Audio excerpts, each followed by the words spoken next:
I've always believed that comics is a legitimate art form, and it was so frustrating being in college. Like, there are certain artists that were allowed into the curriculum and certain artists that weren't. And I would always ask them, like, you know, when I was back in school for painting and printmaking, like, we could look at Andy Warhol, we could look at Ansel Kiefer or David Saldi or somebody, but I was like, well, what about Jack Kirby? Like, can we look at Jack? Like, no, that's comic books. And then it's like, okay, well then, is it merely money? Like, do you just want to see some money? Here's Frank Frazetta, motherfucker. You happy now? You know? But then it's like, that's not enough. There is something that's very special to comics that makes it a different art medium. the French call it the ninth, right? We already have dance, poetry, literature, music, right? Go down the line. And then eventually comics is something, it's a weird hybrid of storytelling and picture making. And I think it's its own medium. It's special. It really is. We're back. We never left. I don't know what happened. Actually, I do know what happened last night. Those of you who joined me for my master study stream, late night master study stream, in the middle of ending it, we were wrapping up. It was happening. I was getting you guys out there, or out of there. All of a sudden, my internet quit out, and it wasn't just my room. It was like the whole house, because I heard about it from my family as well. And then I checked the app. This is all going while you guys were still in chat. I checked the app. Our service provider is Xfinity. And I checked the app, and there was an outage in our area. Go figure. And it didn't clear up for, I don't know, I was asleep, apparently, by the time they fixed it. So it just ended abruptly, one, and then I don't know how YouTube works, but whatever the signal, even if it gets cut off, like I shut down my computer, it didn't end the stream. So I was just perpetually live. I don't know for how long, because the chat was still there. I felt like I was stuck in the like chat zone. But anyway, that was kind of funny, kind of crazy way to end last night. But it was probably the universe telling me it had gone too long already in the evening. But we had a fun time, right? It was pretty fun. We got some extra work done, or a few hours put into the Jack Kirby Master Study, which is a ongoing stream that I'm doing for that Jack Kirby piece, the reproduction of this double page Doctor Doom spread. So if you don't know what I'm talking about, and this is all gobbledygook, go look at my YouTube channel. You can see all the master streams, even the crazy one that ended abruptly. It's up there now. But then the other thing that I found out or got a notification for in the morning was all that crappy YouTube music I was trying to play in the background just to have some sort of music while I was drawing. I got all flagged by YouTube itself. It doesn't make any sense. This is the music that they have on their site that they say is copyright free. I don't think it wasn't like a flag, like a bad thing on my account, like they would take it down, but it was a flag in the sense that they're like, oh, you can't monetize this stream because this is licensed by whatever. And I'm like, then why are you making it available for us to use? Like, didn't make any sense. I'm done with the stupid YouTube music in the background. I'm going to have to figure out some other way. I think next stream I'm going to try and play music from an external speaker as opposed to through my computer, because I've heard that can work too. We'll see. We'll just do a grand experiment. I'll just come to grips with the idea that whatever stream I'm going to try this experiment on will never ever be monetized or anything, or I will never get any ad revenue or nothing from it, and just see what happens. But I don't know. It was just insult to injury this morning, but I was kind of secretly hoping that it was still live when I went live with this one, so that we could laugh at ourselves from the past or the future. I don't know. Anyway, it was a fun time. Thanks for joining me again after that shenanigans and coming back for some more punishment. But my name is Rocky Ballesteros. This is the stream I like to call My Wednesday Comics, which is the time that I go to the comic book store every Wednesday. Comics come out, new comic books come out every Wednesday. I love to go to the store on Wednesday just to see what's out there. Also anticipate books that I'm looking forward to, like this week. And go have some conversations with local comic book store owners in the process. That's always part of the fun. And then pick up things that I wasn't expecting. You never know what is going to come out, whether that's in some random back issue box that is in the store, or something that wasn't on my radar from looking at the trades or the news sites, sometimes independent books. I've got one book that I had no idea was coming out. I just flipped through and I was like, oh, this looks kind of cool. So I picked that up, and I'll share that with you guys today. As well as, mainstream books that have come out today as well. There is a book from Marvel, which I wasn't expecting to pick up at all. I saw it advertised, saw the creative team on it, and I was like, nope, Marvel's just not doing it for me currently. And I've been less and less picking up any new Marvel books. It's just like all the stories aren't really grabbing me. The art teams are, hit or miss for me, and I'm more gravitated towards the DC titles that have been coming out. You guys know I love the Absolute Batman series. I've been reading Absolute Wonder Woman. Today, spoiler alert, Absolute Green Arrow #2 came out, and so I picked that up as well. So last week we picked up Absolute Catwoman. So all of those books have been really keeping me engaged. And it's ironic because I grew up a Marvel boy and never was super into picking up any DC books regularly. So it's kind of swapped now that we're here. Now that I'm a grown up, or way older than a grown up. I'm an old up. But yeah, I've been just picking up way more DC books now than I have before. So it feels uncomfortable. I feel like I'm betraying my roots. And then this Marvel book I flipped through it and I'm like, okay, we'll give it a shot. So that's the fun thing about comics. Even though you think you know what you're getting, for me, it's kind of an emotional thing where you pick it up, and if it grabs your attention within that first flip through, be it the art, the storytelling, something about it, then it has a shot of like coming home with you. And then, who knows? And then after that, after you read it, then you determine whether you're going to pick up the next issue or not. So it's this cool little relationship you have with comics. At least I do. This salacious, money-grabbing relationship I have with comics. But it's super fun.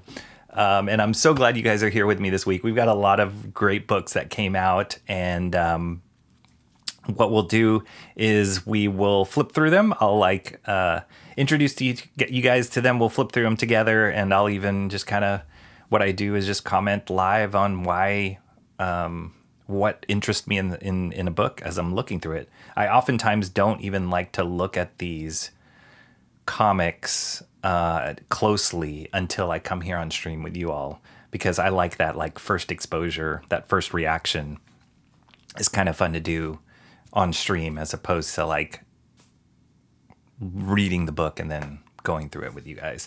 However, I was watching some of my older shows. I used to do a show called Closer Look, where I would go in depth and actually page by page, frame by frame, review a book and talk about what's working for me and certain artistic things that I'm liking about certain things, and in some cases what I would have done differently. And then I would even rank the book at the end of based on story, characters, world building, art style, and just kind of give you my review that way. And I was watching some old ones. I'm like, I should do this again. There's some books that I really feel like work better in that format as opposed to just live streaming and look at it. So I might do that. Last night during stream, I had mentioned this book, and it might be a book that I will do one of those reviews on. I'm not sure. It's called Drome, and it's just so different. It's not superheroes at all. It's kind of like a creation myth, and it reads really fast, but the artist does some amazing storytelling things in that you can only do in comics. Look at this spread right here. Is that rad? Really cool stuff like that. Just directing your eye around, and he does that throughout the whole book. And that one is just kind of hard. I felt like that would be hard to flip through on a live stream and really give you an in-depth look at it. That book almost is worth it to sit down and just formulate what I was going to say. So anyway, all that being said, that's what I love to do on this channel. I'm so happy you guys are here to join me. If you love comics, this is the place for you, just to kind of elevate what comics are about. It's an incredible storytelling medium. I love it so much as an artist. I think it's one of the most direct way of telling a story, both visually and written to your audience. And the older I get, I've worked in the animation industry, I've worked as an artist all my career, the more I realize, like, this is such an incredible way to get stories out there without having to churn through the entire Hollywood business entertainment system and try and like get your idea seen by people. This is such a direct way to do it. So I'm hoping to do that more with my own ideas as this channel develops, take you guys along with me, and just build this community that's just psyched about comics and, just sharing that with each other. So that's the shtick. That was all off the cuff, guys. Wasn't that cool? That's not why you came here. Do you know why you guys came here? You came here for like crazy sound effects and to say hello and like the chat. That's why you guys came here. That's why I come here. Mark's Music Obsession, first in chat. And Mark's Music Obsession got the shaft last night because he was first in chat. He had to leave because it was a bit of a late night stream. And unfortunately, or the way that my streams end, I like to give the little shout out to whoever was first in chat. So he didn't even get that credit last night. But you will get it today, Mark's Music Obsession channel member. Because nothing is going to stop, well, unless there's another power outage. Nothing is going to stop this stream from ending properly today. So glad to see you, buddy. Hope you're doing well. Hope you got some good rest, more than I did. Who else is in the chat? Mr. Monkey Boy 1969. How do you say monkey in French?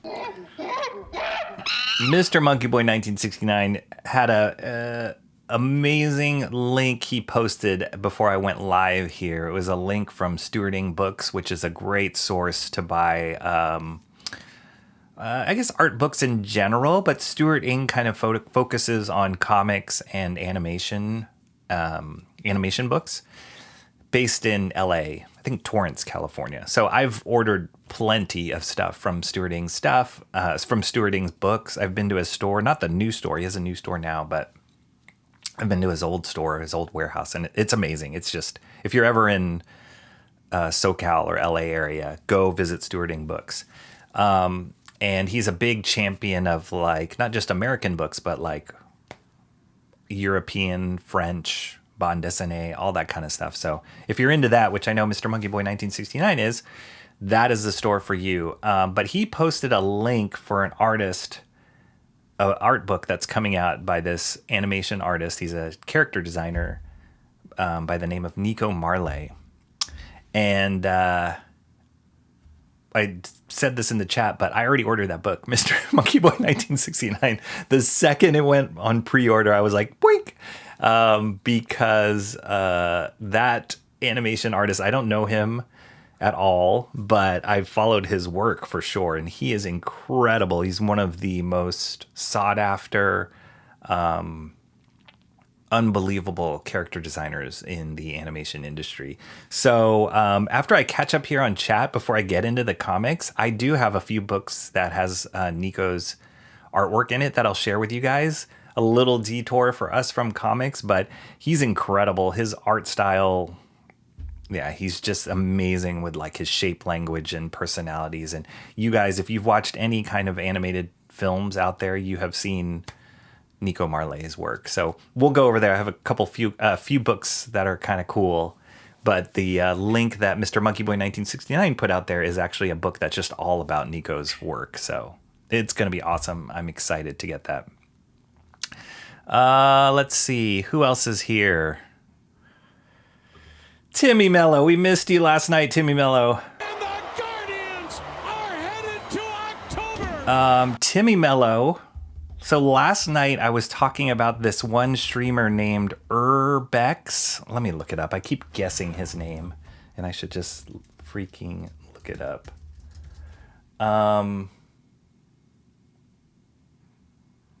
Is this him?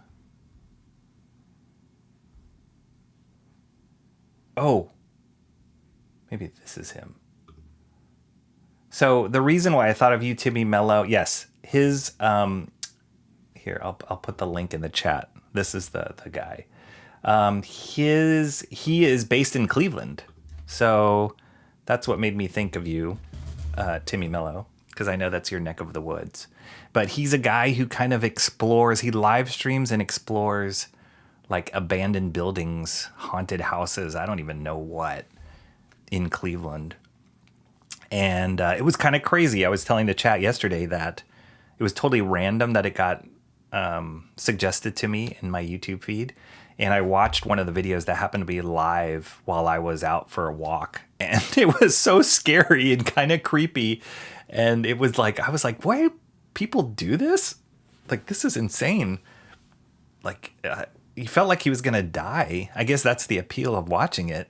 Like, you might catch him getting scared out of his pants, live, or dying, or I don't know. It was kind of crazy, but it was really interesting. And I don't know if you've ever heard of him or watched his streams, but if you have, or if you haven't, I suggest doing it because I wonder if you like recognize some of the places that he is going to. So it was kind of wild.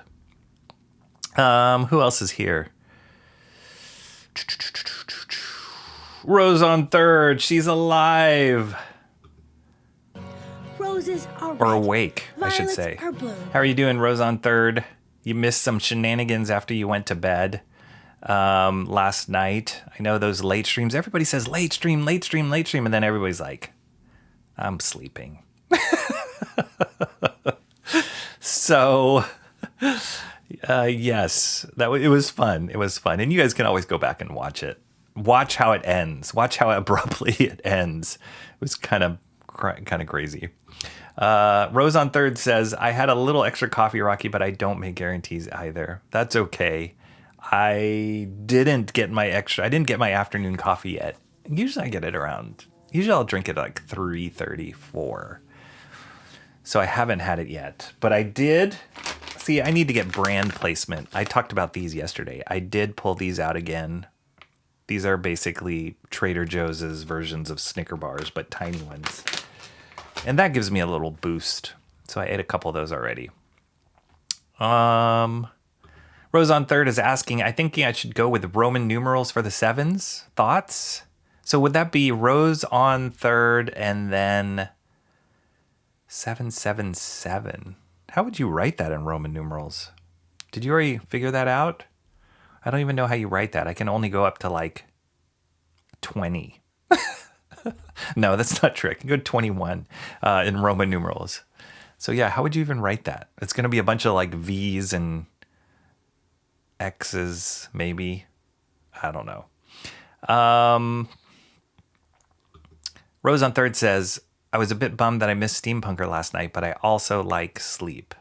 But then I know Steampunker is here, so you're not missing it. There you go. Steampunker is here.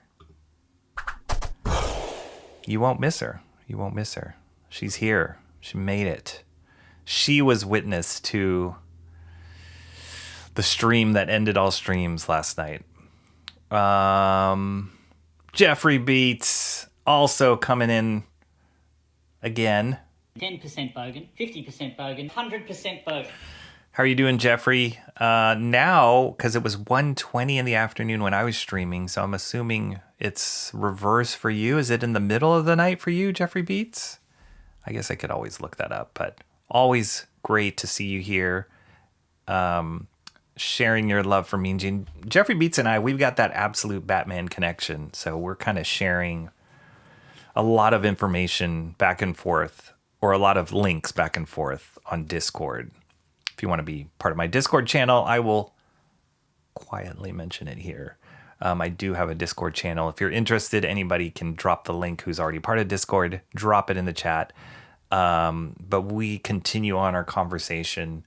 We have different threads going on, and one of them is about the whole Absolute universe and all the news that comes out there. And there were some great interviews with Scott Snyder and Nick Dragotta that were at Heroes Con recently. So, yeah, a lot of new stuff. I'm just impressed those guys have planned out a whole heck of a lot of story and characters and world story arcs in the Absolute Universe. And I saw a couple of sneak peek frames to the... well, I guess I told you guys Absolute Green Arrow was coming. Okay, Absolute Batman came out today too, which is awesome. So we'll look at that today, but I saw a couple sneak peek frames in this issue that came out today, and woo, it's gonna be awesome. So come on, get on the Absolute Batman train. It's amazing. They're on issue 21 already, which is insane. It's moved so fast, and I feel like they've crammed in a lot of story, but it doesn't actually feel rushed. Maybe it's because they're banking on people already have a lot of the lore of Batman and the history of Batman in place. You're not reinventing the wheel. They're just kind of, well, they are kind of reinventing the wheel, but you have a lot of baggage already built in, and that plays into how their stories unfold. So whether they're flipping expectations or changing what characters are in the world, you still have that backstory built into your brain if you've read comics your whole life. So it's cool. I don't know. They're amazing. I'm really amazed with what they're doing with this book, and consistently for so long already. Jeffrey Beats says, about to start work. Oh, got it. So this is the beginning of your day. I'll watch later. Good luck with the straw poll. Nice. Oh, yes, we like to vote at the end of stream, too. And if you're interested in a fist fight, stick around till the end of the stream, because that's usually how it feels. Fist fight between the chat and me to not tie the dang poll. So we'll see. We're trying to get more people to watch this stream live so that it can help the vote actually be honest and not evenly split. That's my goal. Who cares if you guys actually like comics? My goal is to actually get some sort of poll that's decisive. And I think it's going to be really hard. So another thing that I did is I'm streaming live. I think I am. Let me check before I say that I am. But I think it's coming across live. It is on X as well. So if you follow me on X, recently I got the capabilities of streaming live simultaneously on YouTube and on X. And if you are a follower of me on X and not on YouTube, well, guess what? We got a YouTube channel that you can be a part of too. So hopefully it'll pull some of those followers over here to YouTube, and they can balance out the vote so it's not all even all the time. But I'm amazed. Last week we had a 3-way tie. And I don't know. I don't know what's going to happen.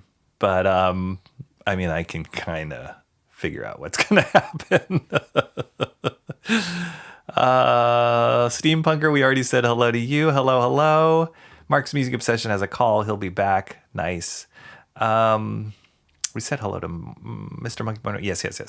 And more energized at the moment. Let's hope there's no typos. Nonsense. Typos are part of it. Like this typo, this king of the typos. This is a cranberry full of power. Hello, Cranberry Langers. If I were a more sensitive man, I'd be offended by that. But I'm not. How are you? Typos are half the fun. That's right, Mr. Monkey Boy 1969. Yeah, Cranberry, he reached out to me last night after my stream ended on Discord, and he was like, dude, like, your stream's still live. And I'm like, I know, I can't end it. I don't know how to end it. I couldn't. So whatever, it is what it is. I think it's high time I try the Coolickle sit in the back of my fridge. Do it. Mark's here. Do it, Steampunker. Please take a picture and post it on your community tab. Please do that. Take a picture of the jar, then take a picture of one of the pickles out of the jar, and then take a picture of a bite taken out of it. That would be awesome. and then tell us how it is. You should interview Paul Pope. I would love to interview Paul Pope. That guy's too big for my reach. That would be amazing, though. Paul Pope is incredible artist. And talk about elevating comics, because that's kind of my new goal for this channel. Like, the question I ask myself is, how can I use this channel to elevate comics? That's why I put that clip before this video of the interview with Paul Pope on another channel, and just what he was saying about comics. And he gets it. And he is the kind of artist that his artwork has elevated to that point of like, oh yeah, he just works for DC or Marvel, or he's drawing the new Batman book. No, that guy, I mean, he has drawn a Batman book, but that guy's artwork is like gallery worthy. And the way that he carries himself is like, I'm a fine artist. I'm not just a comic book artist. I'm a fine artist. So I would love to interview Paul Pope. Somebody have connection with him, let me know. Good stream last night. It was great. Last night was wild. It was a bit crazy. And, you know, what is crazy to us is very mild compared to the rest of the world, but it was kind of crazy. We went on so many different tangents. That's true. We very much did. It was live for about 8 hours more. Oh my gosh, the ink is still going. It's still there. Yeah. That's why I wish it was still live, so I could cross the streams and meet myself as I'm inking or trapped in the Master Study universe. Yeah, that's kind of cool. The Master Study universe. Twilight chat. A lot of us popped back in chat just to mention how it was still going. You know, so I think it's still processing the video, because I can't see the live chat playback on that video when I watch it on my channel, but I will see how long it went afterwards, or if it even processed that part. I don't know. But that's cool. Thanks for doing that. While you were still going when my bladder took me for a walk. Yeah. Like the tools in Sleeping Beauty? Jeffrey Beats. The ink is still going. Oh, the tools in Sleeping Beauty. You need me there to say stop talking and draw. I do. I need to watch this now. Nice. A case of Schrodinger's Rocky Master Study stream. It's ridiculous. Yeah, right? So dumb. Never using their music again. It's not even good music. It was just like, the reason why I picked that with music is so I don't have to deal with any of these copyright issues. But it seems like the more I use their music, they're all copyright issues. It's really dumb. This is more reason to not change the thumbnail of this one. I know. If we keep tying it, I'm not going to change the thumbnails at all. So there. Don't make me turn this car around, guys. Hello, Blinky Printer Light. Bleep, bleep. Right there. YouTube is getting upset about these inks not getting finished. The boss of YouTube called your internet to pull the plug and protest over late inks. I'm telling you, you guys are so creative in the chat. We should write a story based off of some of the ideas you guys come up with, chat. That would be awesome. The boss of YouTube. Tell him to stop yapping. Pull the plug. Pull the plug. Pull the plug. I'm into Uncanny X-Men again. The story ain't bad, Jeffrey Beat says. That's my team, man, and I cannot... Yeah. I started a little bit with the Gail Simone run when they restarted it. I can't get into it. There's something about it that just feels totally off. I should maybe if I can get my hands on a graphic novel of the first dozen issues, because I think I stopped after like issue 4 or 5 on that one, but yeah, I don't know. I'm really disappointed in myself and in Marvel a little bit of where they're going, and they it seems like they keep doubling down on what's not working, and I don't like that at all. It just, they need a fresh approach to comics. The term Rocky is looking for is unk. Yes. I'm not a grown up anymore. I'm an unk. I agree. DC is very good at the moment. Yeah. Problem with Uncanny is that you have needed to read 20 issues to get the story. I mean, can't you say that about DC though? Even with the Absolute stuff, like, could you jump right into Absolute Batman issue 21 today and need to read the other one? Maybe not. I mean, for me, it's like, it's so striking and the artwork is so engaging. Wait till you see this panel in this current issue. That it just makes you go, what the heck is going on? I need to find out more about this. And a lot of the Marvel artists today, I'm just like, yeah, all right, I mean, it's good, but it doesn't grab me like that. There's something fresh about what Dragotta is doing. Timmy Mello, do you know Drome? Have you read that? Let me know in the chat. It's awesome. It's really good. I enjoyed it a lot. Mo Biggs, finally. Better known as Mo, Big wasn't always the confident voice we hear today. Mo Biggs says, this is ridiculous. Having a Wednesday comic stream on a Wednesday without informing me in advance? I was still busy watching your stream from last night. That never ended. I should retitle it. The stream that never ended.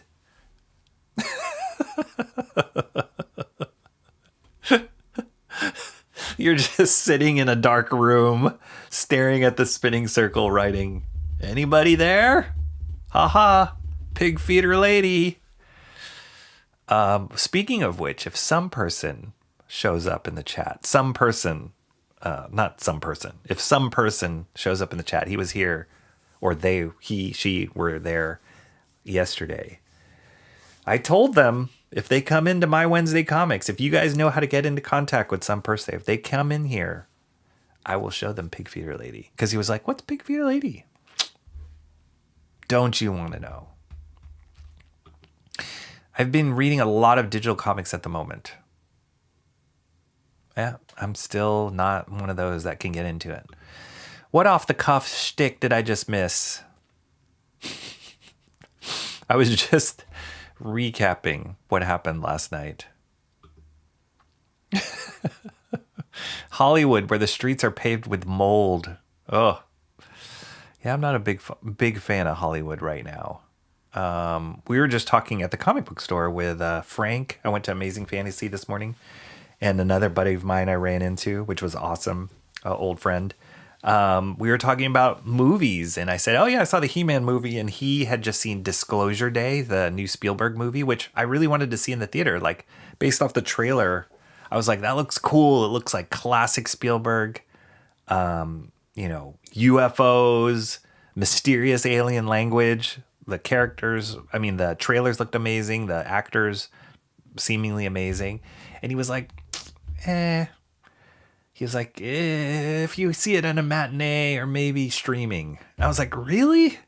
I shouldn't see it in the theater? He was like, And we said, like, on a scale of 1 to 10, what did you give it? He's like, 5. I was like, 5? Then he asked me what I would give He-Man, and I was like, 5. So it's like these huge $100 million movies are like, And then meanwhile, you have these independent films like, I haven't seen them, but like Obsession, and the other one was Backrooms. I think those guys were made for like less than $10 million each, if that. And they're making like hundreds of millions of dollars in the box office. And those guys, apparently those two directors were found on YouTube. Like, they were content creators on YouTube, which is insane. And then the other thing that one of my buddy told me was like, Doomsday. I guess he's saying like the cost of the new Marvel movie coming out, Doomsday, is going to be like, I don't know, $500 million or something insane like that. And so in order for them to make a profit, they have to make like $1 billion. Like, I don't know. The way of those movies is, the way that Hollywood does it, the system is broken now. And so I don't know if Doomsday does not make its money back, Marvel's in trouble. Marvel movies are in trouble. They're already in trouble. Mold and homeless tents. Oh yeah, crazy. I missed your griping about the intro, Mo Biggs. It was fast today, Mo Biggs. It was fast. Oh, so my links aren't amazing? The link I posted last night is the reason the Wright brothers risked their lives.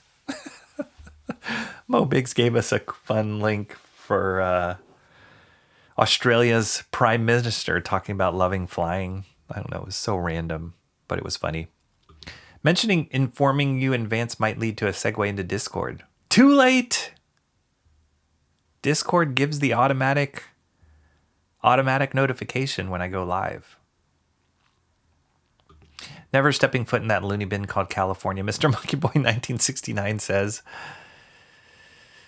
Mo Biggs posted 2 links, yes, about the Australian Prime Minister's love of flying and one about the metric system. We did end up seeing both of those. You're going off on a tirade about comics make sense, Rocky.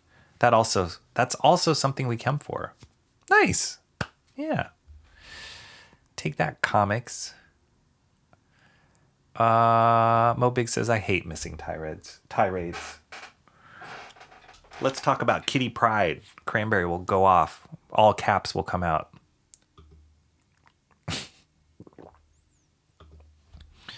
You're already subbed to... Oh, okay, nice. Timmy Mello. All right, nice. Is he famous in Cleveland? Like, I don't know. He was mentioning in the stream I was watching, this guy Urbex Hill. He was saying because he went live that people were going to start appearing in the building that he was at, I guess. So I guess people are just kind of tracking with these influencers. They track their locations and based on where they go live. So kind of crazy, but very interesting. And now I'm getting all this feed of other people that do the same thing. Rocky, if he dies, who will upload the video? It'll just be live forever, like mine. If I die right now, we're live forever, guys. Let's do it. Let's live forever in this small room of mine with somewhat nice. I really like the color combos that I got today. Somewhat nice lighting. Kind of, yes, it is. It did kind of feel like that.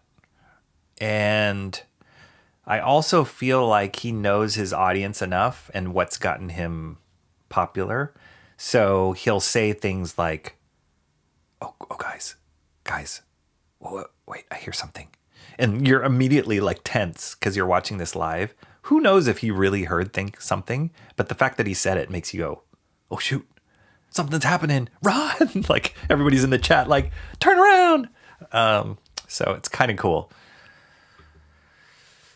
Yes, check it out, Steampunker. Mo Biggs could have gone another 2 hours. Dang.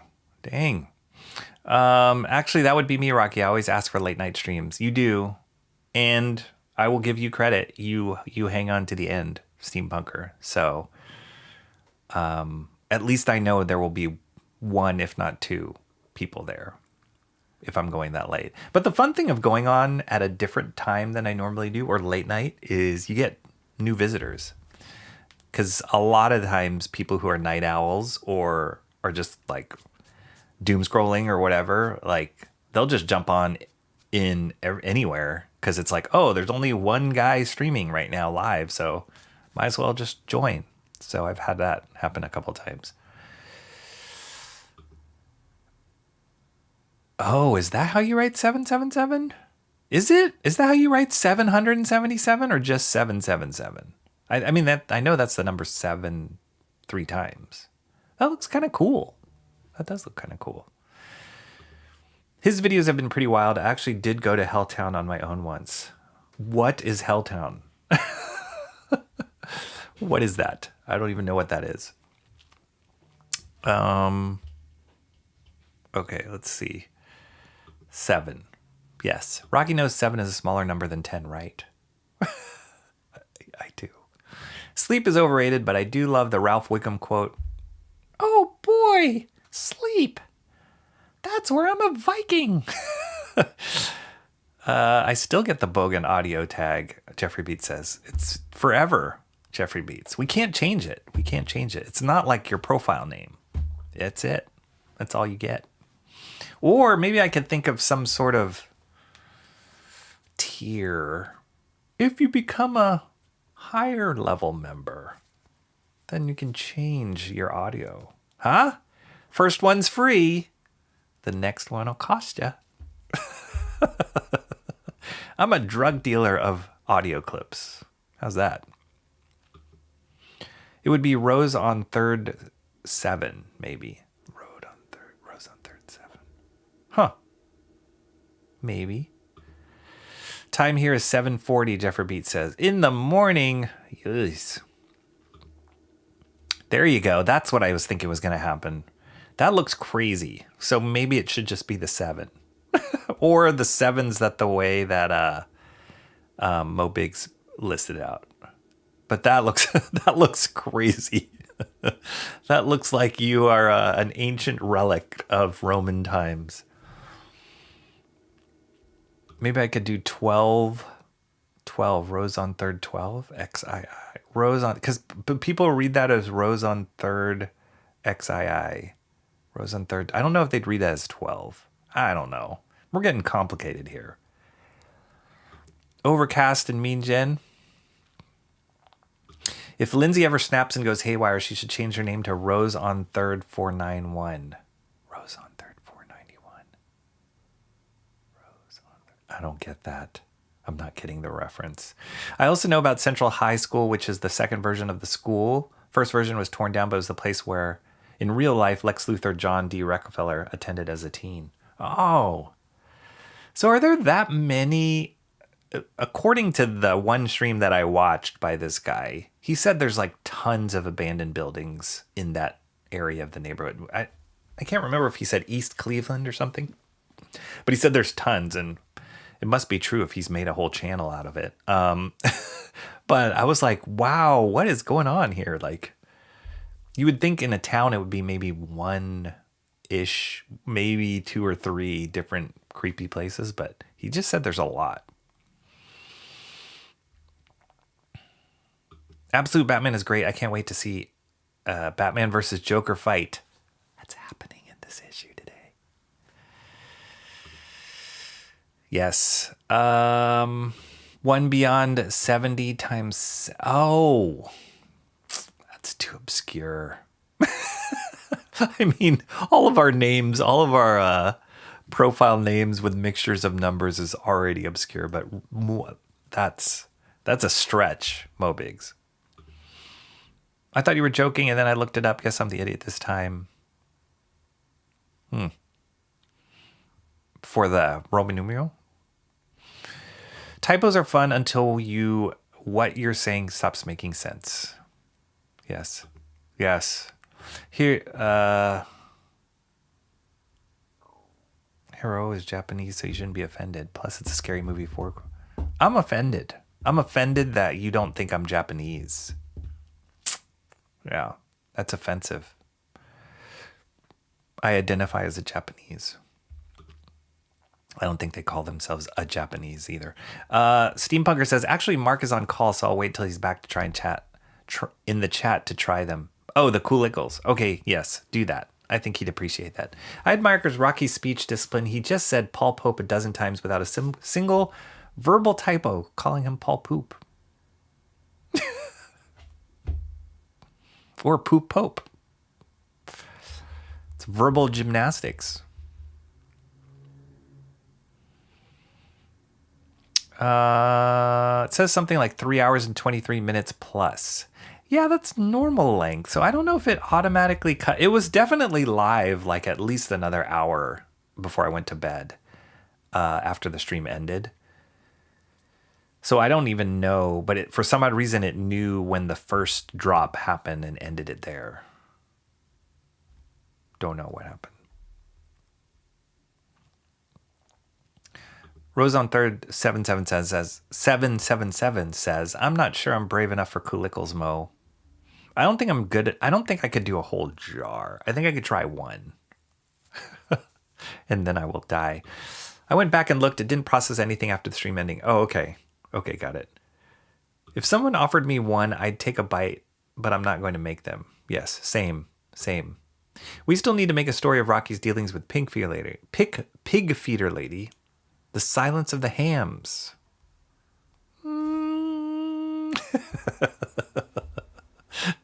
It's okay.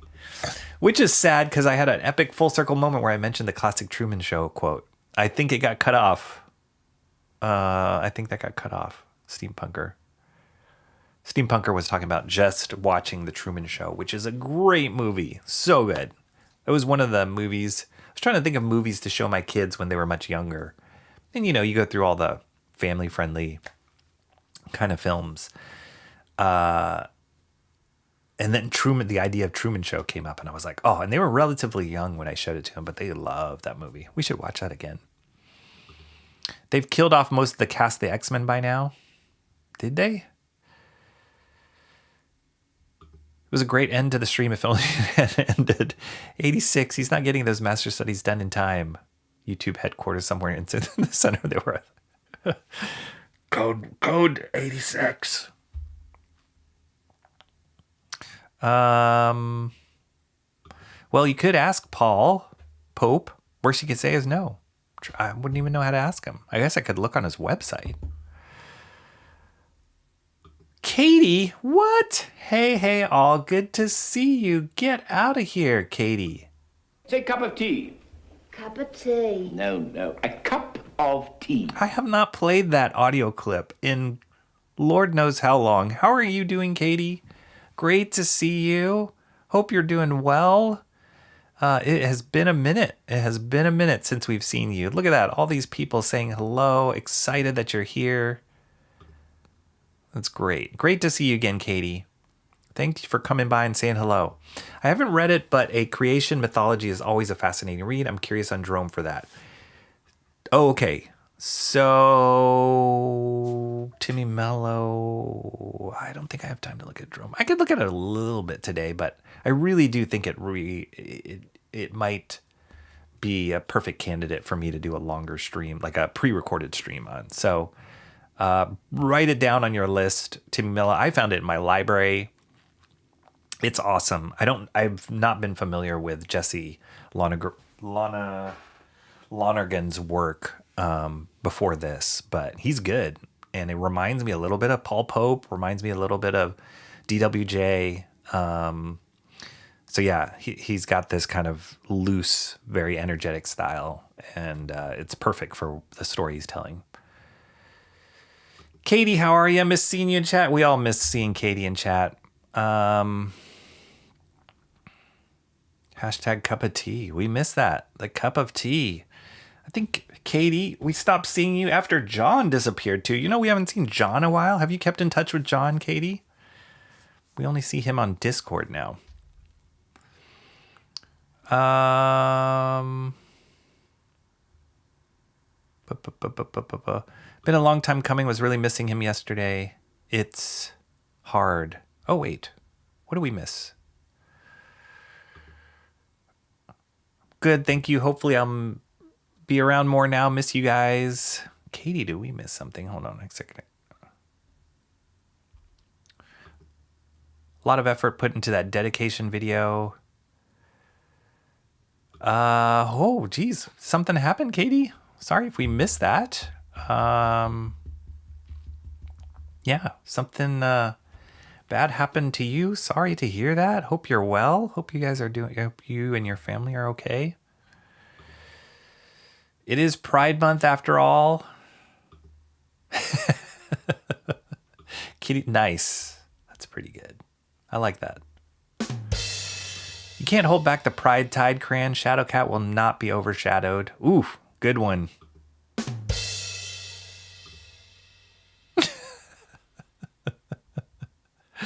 Awesome One is here. Yes, that's awesome. Awesome One.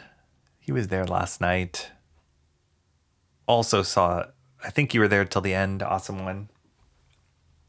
Was kind of crazy there. Everything, it felt like everything was unraveling. Late night equals early morning for me, Katie says. 777. Nice Ralph voice, Rocky. Thanks, Mo Biggs. Do you want to see my diorama? 42777. Yeah, where are you getting those tiny sevens? Helltown is definitely something for the Discord chat. Okay. Let us know, Timmy Mello. Sounds horrible. Had to add sevens initially because what I wanted was taken. Lasai. Yes. Never cared for Cleveland. Sorry, Timmy. Yes, here we go. Here's all the Roman numerals. Welcome to my world. The 3 in my name is an obligation, not a personal preference. It's kind of cool, though. I mean, after we've lived with it for a little bit, works now. Now it's distinctive. If you identify as Japanese, I identify as Japanese too. Yeah. Fine, Cranberry Landers. Cranberry Landers, son. I don't think a Japanese would call themselves a Japanese. Agreed. They would call themselves a Nimonese. On John Talks, he had a guest from Cleveland, and John would play a video of his desolate how desolate Cleveland is. That's not good. I remember that song. Mr. Monkey Boy taking a bladder break. Just about everything on one way or another comes out of Cleveland. We are inevitable. We are inevitable. 491 is too obscure. You think it's easy to come up with an original reference to something that's existed for 1,000 years? Yes, it was amazing. Amazing movie. Mark's music session is back. Pull out the cool lickle and start trying it, steampunker. Mark's music obsession is here. Katie's here, Mark. Did you say hey to Katie?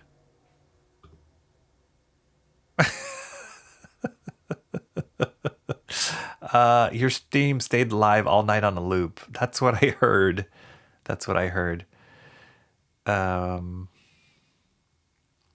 actually watched a trailer for Ed TV yesterday. It does kind of look like a knockoff Truman Show. There you go. It really was. The stream drained my Kindle battery. Probably when the stream ended last night, it was like 3 are watching, like still watching. And one of them was me. So maybe the other one was your Kindle. Rose on 3rd. Okay. I'm almost there. And then we're going to look, I'm not losing track of this. Then we're going to look at Nico Marlet, and then we're going to get into comics. You didn't know if I still have the clip. Are you kidding me? Here's another one for you, Katie. Say cup of tea. Cup of tea. No. A cup of tea. It's a classic clip for my channel. I didn't realize it was going to be up to me. I didn't know if I'm ready for this responsibility, Katie. Ice Queen Katie. Let's just stay until I change my mind. Don't gatekeep the chat, Mo Biggs. John is currently having a hamburger.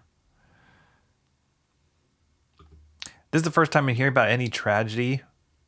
I don't know. It just sounded like it from Cranberry's response. I was talking to John just a little while ago. Hadn't spoken to him for a while either. Yeah, we miss John. See if you can get him to come back to YouTube, Katie. Maybe it needs that like sweet British feminine touch. Because us Americans, us like completely lost Japanese Americans are not doing it. We're not cutting it. Welcome back, Mark. Told the chat might be time to bust out the coolicles. It's time.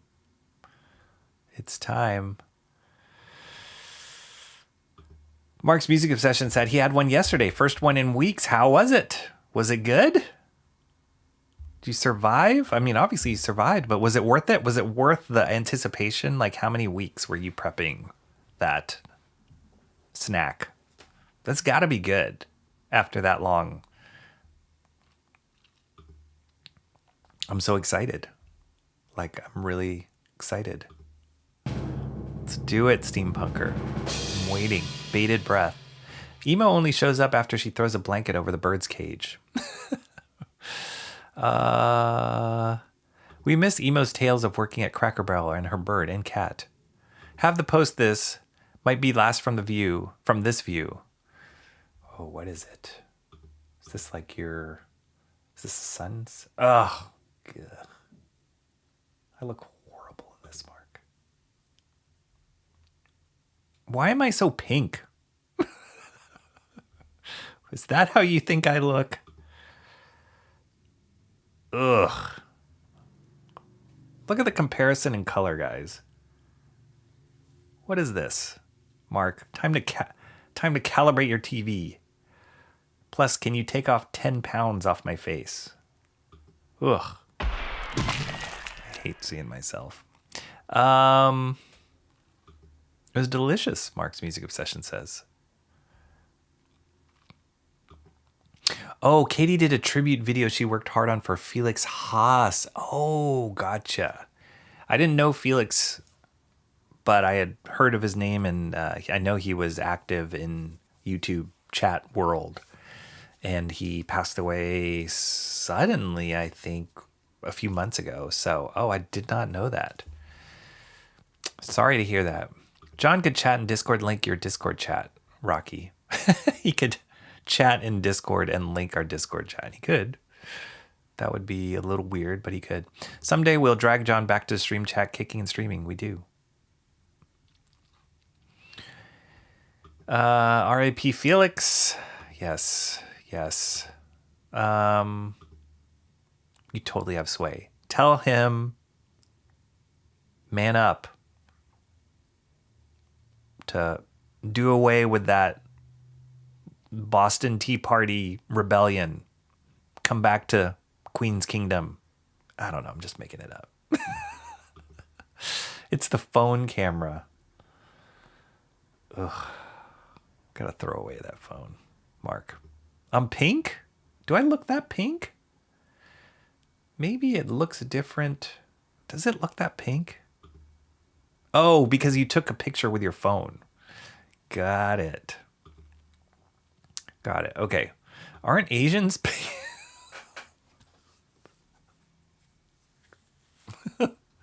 I am on the pinkish side. I will say that. I've been told that. It comes from, so both my parents are Filipino. My mom, her side of the family, they have a strong like Spanish influence. So that's where I get the like pinkiness, as opposed to some Filipinos look very much more Chinese, or they look very much more Samoan or whatever. Yeah, pinkier, but not that pink. That's crazy pink. Why is Rocky and Oompa Marks? That's Oompa Loompa pink. It is. Pigs are pink. Timmy Miller says Felix was a really good man. I've heard only good things, good stories about him. I wish I knew him, but rest in peace, Felix Haas. You look normal on mine, Rocky. Okay, thank you, Rose on third. Notice Rocky jumped over my request to watch the Felix video. You know what? I'm very, very gun shy about, no offense to you or to the Felix Haas video, but I'm very gun shy about watching any video after what keeps happening to my channel. Well, I wish it was that. We gamed together every day for over a year. Oh, jeez. He was my online brother. Kind of hit me hard. I watched his health decline. I miss him every day. Sorry, I don't want to bring chat down. Not at all, Katie. Thank you for sharing that. That's really heartfelt and personal of you to share that. And I am so sorry for your loss. Sorry to lose a friend like that. I know these online relationships are like, you know, when I first started YouTube, it's like, well, it's kind of weird. You don't really know these people. And honestly, we don't. But you build up a relation. You can build up a relationship with people just like you build up a relationship in person. And you just assume it's always there, you know. But then one day it's not. And it's like very, very sad. So so sorry to hear that. Thank you for sharing that with us. And I'm sure it's a beautiful tribute. I won't play it now because I'm scared I'm going to get struck or flagged. But I'll go watch it when I'm not streaming. The outside light coming in does that. They look much more Chinese. Good thing Bancroft isn't around to remind us what rhymes with pink. Pink. Oh, gosh. Yeah, we understand. Definitely. European couple that wants to move to America. What? Pig feeder ladies a match, Mo says. Strange Oompa Loompas orange? Strange. Oompa Loompas are orange. Now you're getting even pinker with embarrassment. I'm not embarrassed. I'm not. It wouldn't even be Katie, because I don't think she would do that. It would be stupid YouTube. It would be the YouTube president saying that I stole something from Katie.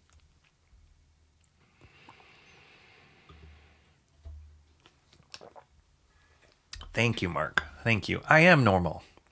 No offense taken. Keep on track. I'm happy for you not to watch my video, not the place. Okay.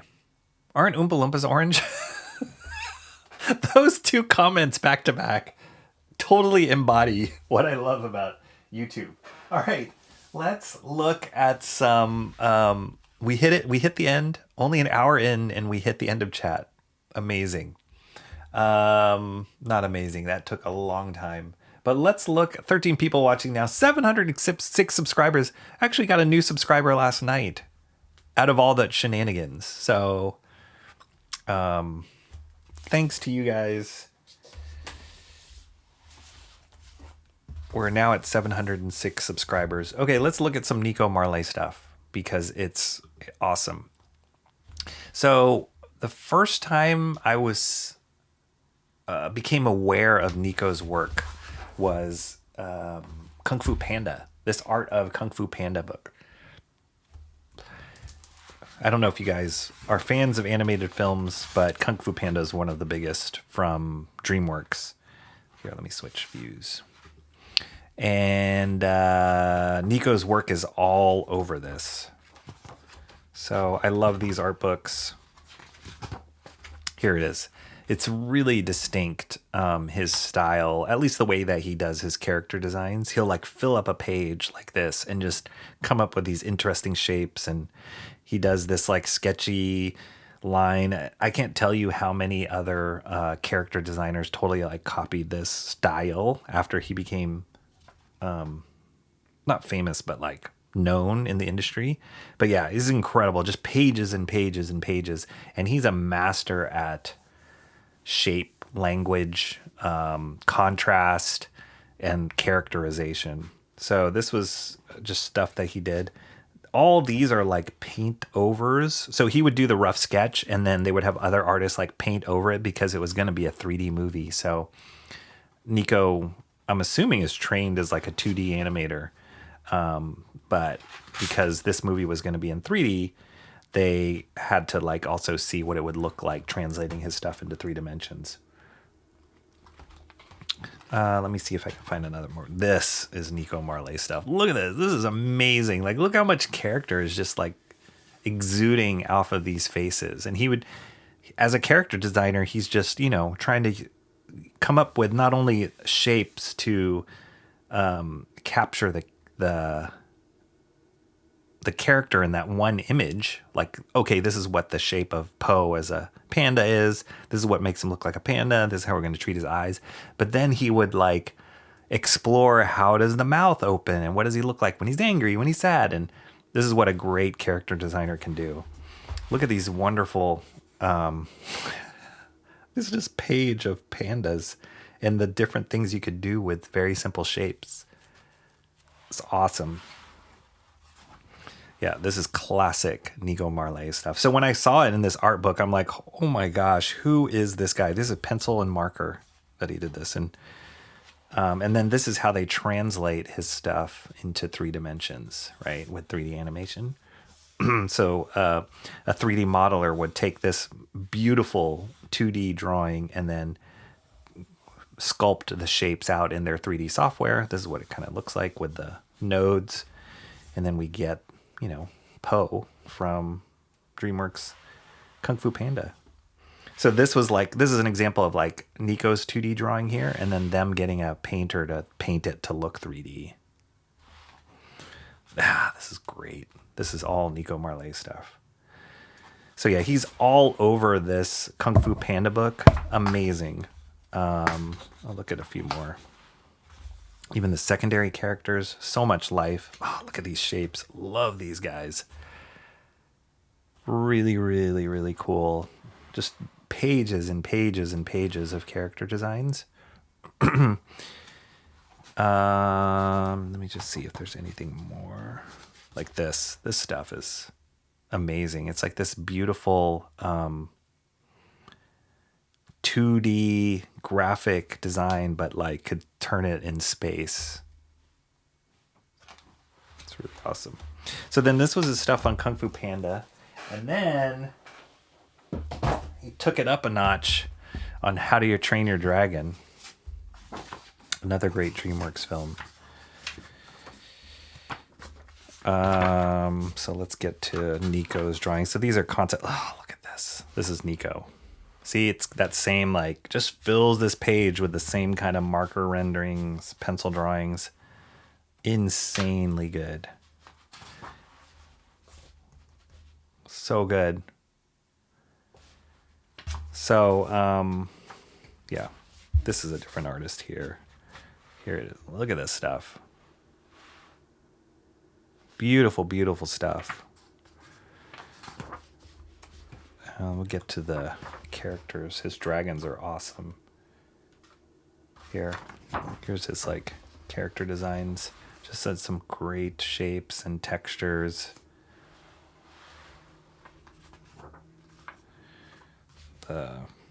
Astrid. I love her pigtails. And then the last thing I can show you guys is this book. I picked up this. I think I got this from Stuart Ing, actually. And it's called the Nico Marlet Sketchbook. And they just reproduced, he signed it there. They just reproduced his sketchbook. I guess it's a sketchbook that he keeps. And they just made it into this little book. But you can just see how his brain works. It's the same, these unbelievable shapes. And this is just observation on life. Really cool.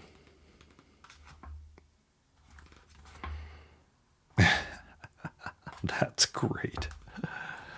Anyway, cool stuff. So that book, the link, going all the way back to the beginning of chat, the link that Mr. Monkey Boy 1969 dropped is a new art book that they're putting out just on Nico Marlet's stuff. So I cannot wait. It's been a long time coming for something to be put out just on his work. Let's see. I played Destiny 2 with a guy from Germany for 3 years. He used Google Translate to talk with me in the in-game chat. That's awesome. 3 years. Holy cow. I'll just watch Katie's video when you start covering an Absolute book. Will you stop, pigs? I think you secretly love Absolute Batman, and you can't back out now. You've just dug yourself a hole so deep. You can't back out now. That's what I tell myself. I'm like, I think he really likes Absolute Batman. There's no way Mo Biggs can really hate Absolute Batman. That's what I tell myself. Cranberry Langer says, I missed out on gaming with Felix Haas. R.I.P. sir. Yay, 706. Kung Fu Panda, I watched the first one. I'd rate it a solid okay out of 5. The first one was really good, actually. I like the first one a lot. And the first How to Train Your Dragon is great. All the sequels, they had some cool stuff in it, but for both of those, I like the first ones, the first iterations of those the best. Kung Fu Panda is such a good movie, Adam says. Adam, what's up? This is Adam. Hey. Long time no see. Hey, what's up, Adam? Great seeing you here. I like his designs. I didn't like the design in the movies, though, except for the white leopard. Didn't like the design in the movies, really. This is absolute quality. Thank you. Absolute quality. I like that. Nice book. Mark's Music Obsession said, did you know there have only been 4 Kung Fu Panda movies? When are they going to get serious? Give us what we want banned. Kung Fu Panda 5. Stop teasing us, Dreamer. Well, they've done a Kung Fu Panda TV series and a bunch of short films too. There's plenty of Kung Fu Panda out there. And I wouldn't be surprised if they're working on Kung Fu Panda 5. It's all about sequels with those big companies now. They're working on a Shrek sequel, which I didn't like any of the Shrek movies, honestly. They were so ugly to me as an artist. Just thought they were really ugly. They're working on a new Shrek sequel. Obviously, Toy Story 5 is coming out. It's the only way they can make money now on those huge budgets. This book makes me wish How to Train Your Dragon had been 2D. Yes, 100%, Mo Biggs. I agree with you on that. Can you imagine a Nico Marlet movie like in 2D? Killer. Toothless, great character. Didn't Shant also work with the How to Train Your Dragon team? I don't know if Shant worked on I don't know if he worked on the movie, but he might have worked with some of the artists. I'm not sure. You got to ask him. Or he might have taught some of the artists, actually. That's more realistic. But I don't think he worked. I think he might have worked with some people that were on the team, but not on the movie itself. Cranberry Landry says, I like concept art. Yeah, me too. Yes, that drawing was definitely a great shape. Did anyone notice Rocky pointing at the super thick?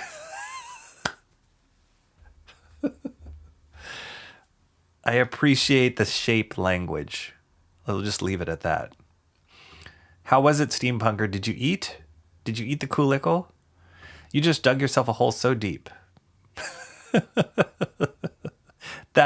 should have said, that's what he told the pig feeder lady. That's what you should have said. How was it? And the verdict is...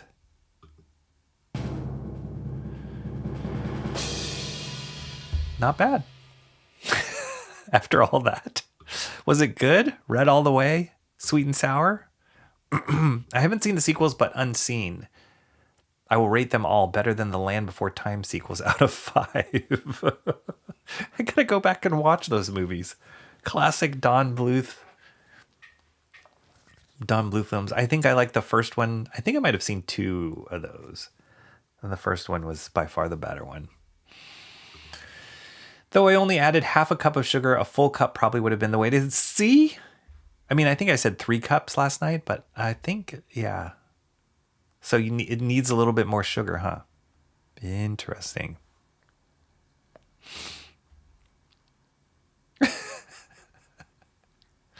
I don't believe you. Not sure I would like the spears as much. Want the crunch as part of it. Just dip some pineapple in a bag of sugar and add water. I too use the red Kool-Aid, dark cherry one. Nice. 1 pineapple wedge plus a bag of sugar. That's it. Hard to get sugar levels right for the first time. Yeah, I'm wondering that too with the pickle juice, because you gotta like balance it out, right? I think with pineapples, it's a little bit more leaning into the sugariness of it. Rose on third forgot she had Genoa salami. I took photos as Rocky requested. They're kind of gnarly looking. Don't think I should post. Why? I think they're great in a Maui Zowie pizza. I love Maui Zowie. Mark, I would say they were more sour than sweet. Not bad, but I'll try a full cup of sugar the next time I make them. It's going to take you another 2 months to marinate. Only the first Land Before Time was made by Don Bluth. Okay. Yeah, the rest were probably like direct-to-video outsourced movies. I think the only movie art books I have is Iron Giant and Into the Spider-Verse. Both great books. I have all of the Disney books, a lot of the early Pixar ones, the ones you just saw. I have a lot of... Can you imagine? I have a lot of movie art books. They're fun. They're really fun. They're kind of dying out a little bit now. They were really hot before, and then the way that they have to be edited in the right way too, and really give the artwork room to breathe.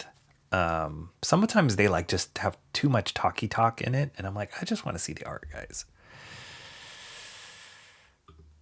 Diabetes. I love Maui Zowie. Yes. Do they look like intestines?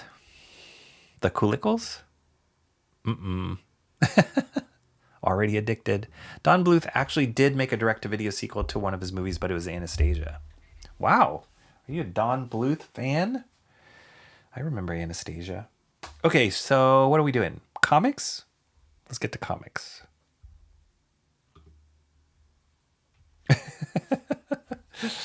It's a thing. It's a thing. All right, here we go. Starting off with Redcoat. Number 18 came out today.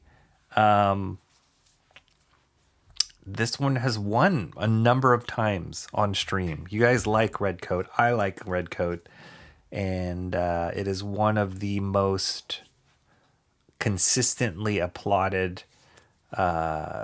book that's coming out of Ghost Machine. I think partly because of it's on a great schedule. Like they pretty much on time every month with a new Redcoat. And the storytelling has just been great in it. It's a really fun character. Simon Pure, the guy who is the guy who plays Redcoat, the guy who is Redcoat, is a great character. And then just all the little adventures it gives off, like National Treasure, Indiana Jones, that kind of like swashbuckling, historical, historical romp. And then they jump around time a bit too. The last time we looked at Redcoat, I believe they had established like he was going to settle down and he has a family. So that's where we leave off here. And then they also,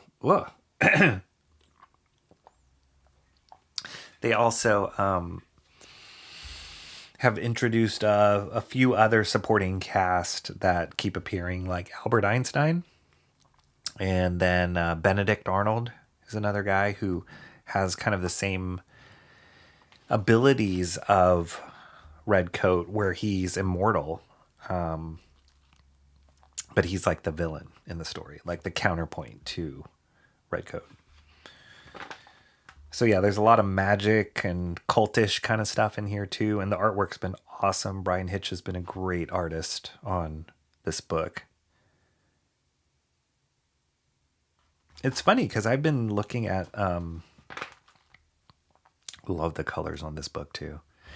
I've been trying to look for books that all the Ghost Machine guys worked on before they became Ghost Machine. So most of these guys were top artists at Marvel and DC before they banded together to form Ghost Machine. And it's funny because, like, so for example, one of the artists, Ivan Rice, who does Hyde Street, the horror book in the Ghost Machine world, that artwork is unbelievable.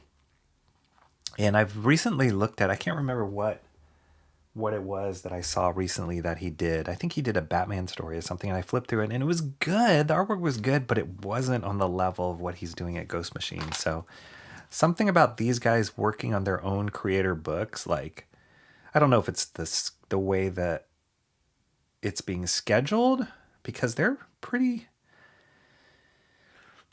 maybe it's not as like demanding schedule as when they were working with the big two. But, or it's just the fact that they're working on their own IP. But I just feel like they're putting in, like, their stuff just looks 10 times better than when they were working on other characters. The coloring on this is awesome. Brad Anderson always brings it with the colors.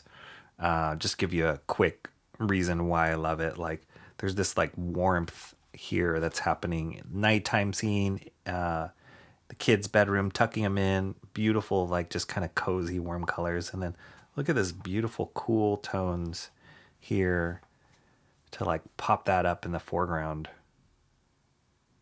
It's really nice, really subtle and nicely done. And you don't get lost. Like, you just follow the action all around. The colors help a lot with that. Definitely feels like nighttime. Walking around with a candlelight. It's beautiful.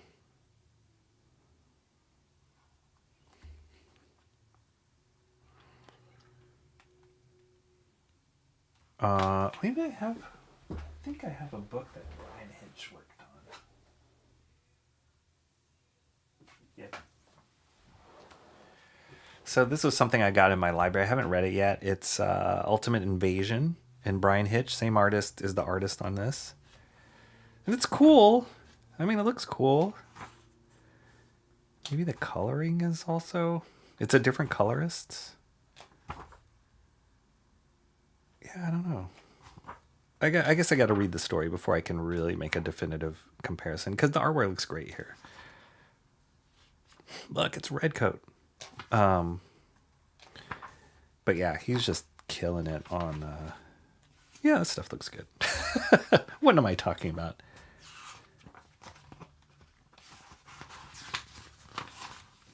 Who's the art? Inker is... Oh, it's a different inker. Andrew Curry. Or is it? No, same guy. Same guy. Okay, that's cool. But the colorist is different. This is the colorist on this book is Alex Sinclair. He's the guy, we've looked at his stuff a little bit. He colors Jim Lee's Hush too. I'm not as big of a fan of him as a colorist as I am Brad Anderson. Yeah, it seems like there's some emotional stuff going on here. There's no big whiz-bang action-y things. It's more emotional, heartfelt conversations.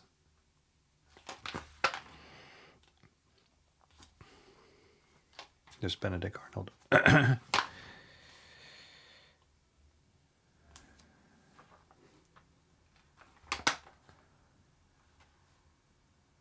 Oh, dang.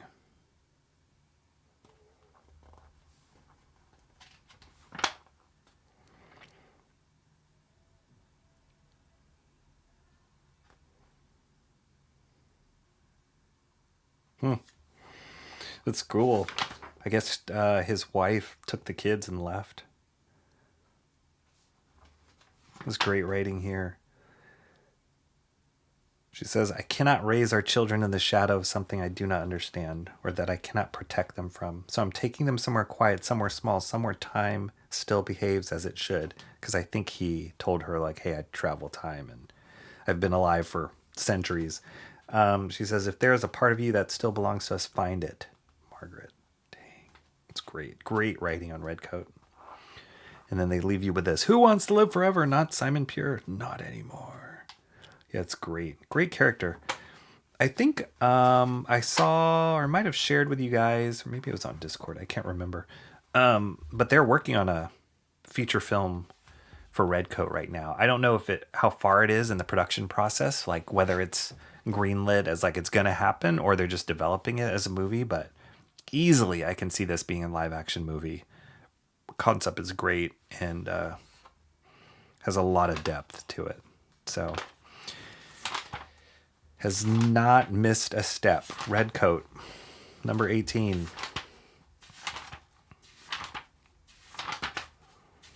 Great stuff. All right, that was the first book of the day.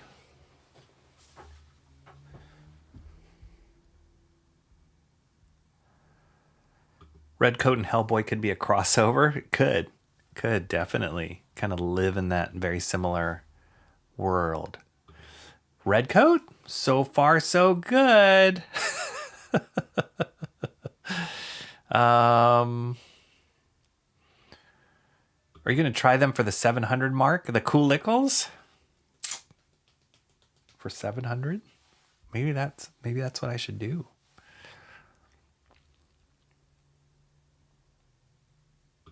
You skipped my racist chat about people selling pineapple Kool-Aid. Did I?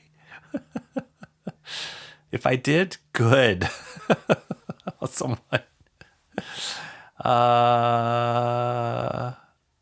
Oi, Cranberry One could argue yes, they do. One thing I appreciate about Ghost Machine is you get that competence and quality you cannot expect from the Absolute line. They can coexist, Mo Biggs. Anastasia, oh, how history wasn't kind to her. Definitely not. Ghost in My Machine.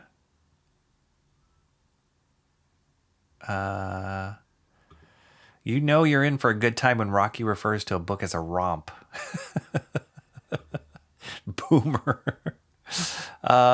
Maybe this is the cult of Coolickles, the Red Hoods. Maybe. You want my opinion on the Coolickles? Okay, I will consider it. Coolickles for 700. We do need to do something for 700. Coolickles. Oh, dang. I just don't know how I'll explain it to my family. They'll be like, what is this jar? Lime Jello version 2.0. The editors at the Big Two kill everything good. I think editors are the unsung heroes of what makes good comics good. Like, we always think about the writer artists, and for sure they carry lion's share, but you cannot discount a good editor that knows how to put the right team on a book and also like guide that team and not just let them go off on their own. So yeah, I feel like the editors at DC and the people that are kind of in charge of what they're doing right now, they know what they're doing. And the Marvel editors are all over the map. They're just trying to like grasp at straws of what made Marvel stuff good before, and it's just not working. So now it's like when you play like in sports and the other team scores like way ahead of you, like they score like 20 points ahead of you. Now you're just playing catch up, and that's a horrible place to be in when you're trying to innovate or you're trying to lead. When you play catch up, it's really hard. It's really hard to kind of overcome that, unless you're the New York Knicks, who just won the NBA championship. They were down by many points in a couple of those games, and they just came back and killed it. Rocky is lost in Red's eyes.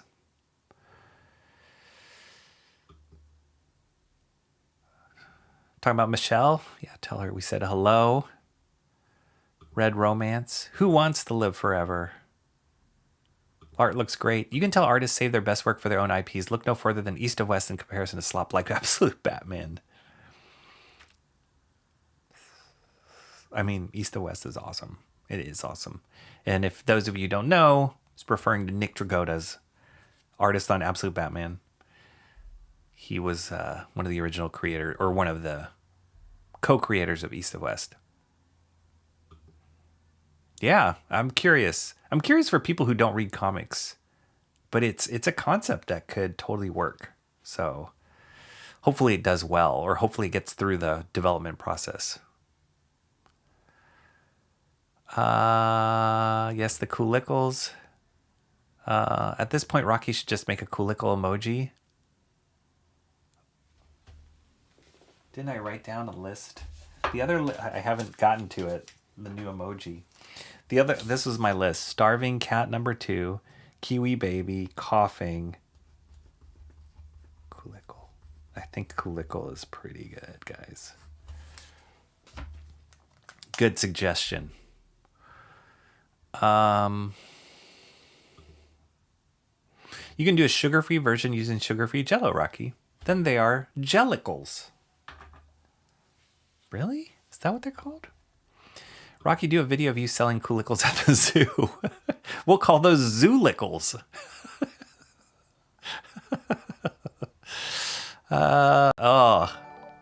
Awesome one. Oh, let me fix that. That's always... I don't understand what that is, but okay. Chili's. Katie, you still here? I know it's late at your place. Glad to see you either way. Oh, Mark didn't get to say hi. Sell them as a sweet summer treat to eat after a nice swim in the pool. Call them Poolickles. With every coolicle made, the dignity of humanity drops half a point, and HOD inches his finger. A Hod inches his finger ever so finger to the reset button, and God inches his finger ever so closer to the reset button. Be the great flood, the great coolicle flood. Problem with that suggestion for 700 is it takes 6 to 8 weeks. Well, we gotta get started soon, right? All right, guys, here's another one from Ghost Machine. I was iffy on this book. Jeff Johns, though, is the writer, and he's been the best writer, I'd argue, on, well, Peter Tomasi. I guess Jeff Johns, Peter Tomasi, and Francis Manapul are the creators. Jeff Johns, Peter Tomasi story. Jeff Johns writes Rook Exodus, Geiger, Redcoat, Hyde Street. I mean, that guy's like got it all. Peter Tomasi is the writer on why am I blanking what the name of that team was? Because I stopped collecting the book. Rockefellers and Halo and Hornsby and Halo, which are also Ghost Machine books, but not. I never picked those up. I picked first few issues of Rockefellers. It was okay. It was pretty good, but I kind of fell off of it. And then Hornsby and Halo, I wasn't really into the art team on that one, and so I didn't really read it. So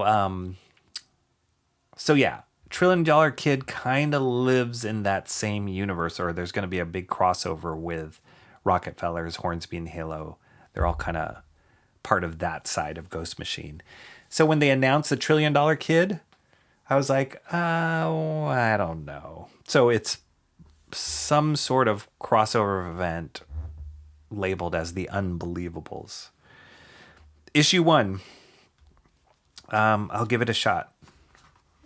So this might be a one and done thing, but here it is, the $1 Trillion Kid. I kind of am guessing he's like Richie Rich, member, maybe.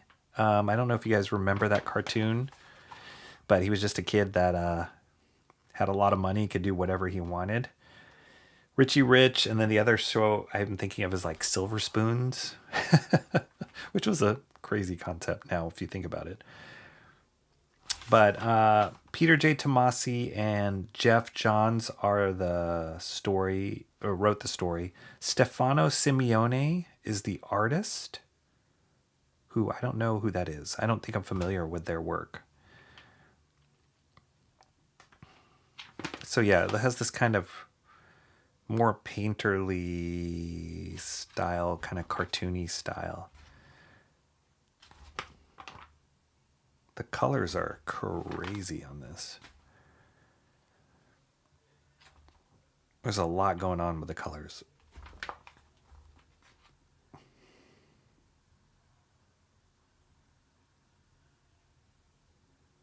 Yeah, I don't know what I think about the art style. It's a little wacky-doo. There's like a robot butler. So this will come down to the story for me, because the artwork isn't totally selling me on it. It has this like painterly style, animated feeling style, which I'm not a huge fan of for comics. Like, it feels very digital to me. I always love seeing the like black and white art, black and white pen and ink line. And this is kind of, you could feel it's more like he's drawing it in Photoshop or Clip Studio or Procreate or whatever, with all the paintbrushes and color tools at his disposal, but it almost becomes too much. All the whiz-bang glows and camera effects, and yeah, it's I don't like the way this kid's face looks either. But because it was issue 1 and it's establishing this whole crossover event, I decided to give it a try.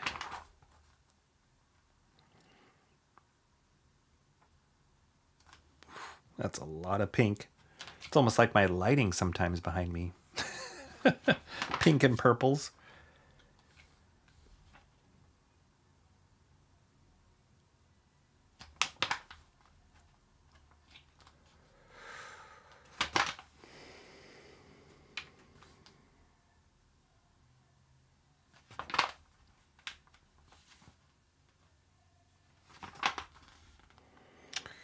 Yeah, I don't know.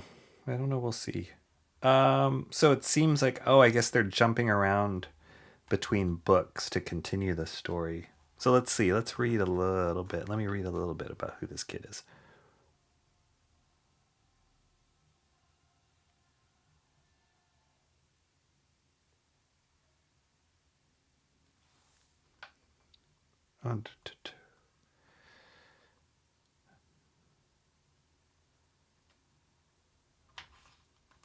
So he's kind of like a smart genius kid that has a lot of money.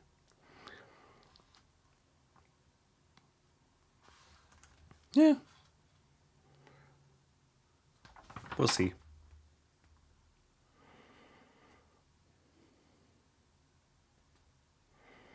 This looks like, this is Ivan Race.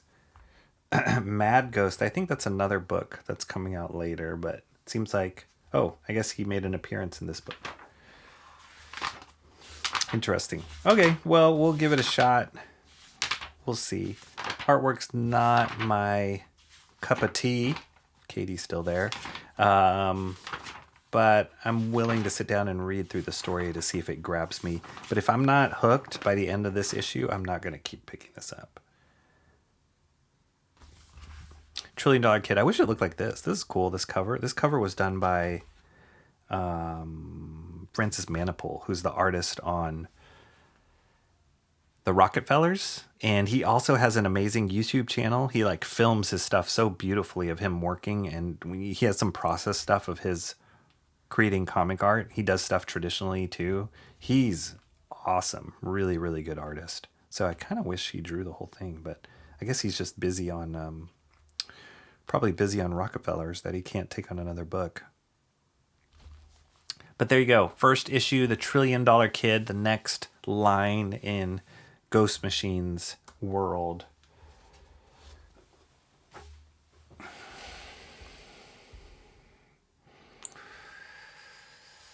Cranberry says, I think I've seen Stefano Simeone's work in books before. I forgot where.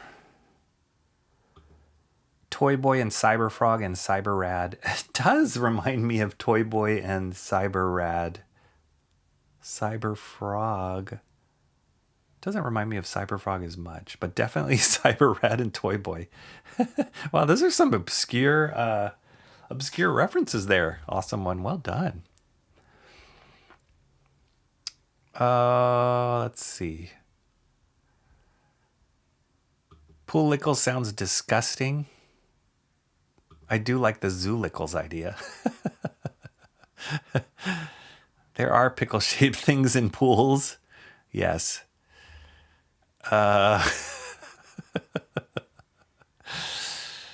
One look at that. Pass. Mark's Music Session says. A comic about Musk? No.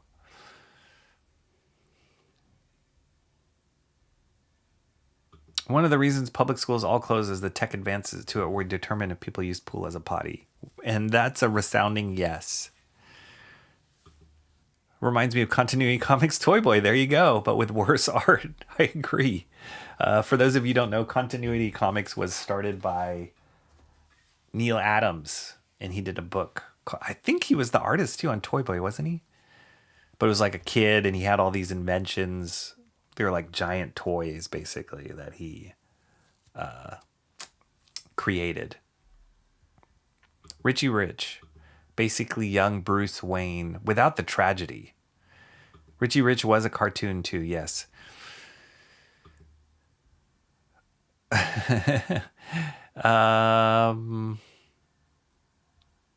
Monster Richie. Yes. I think, oh yeah, got that.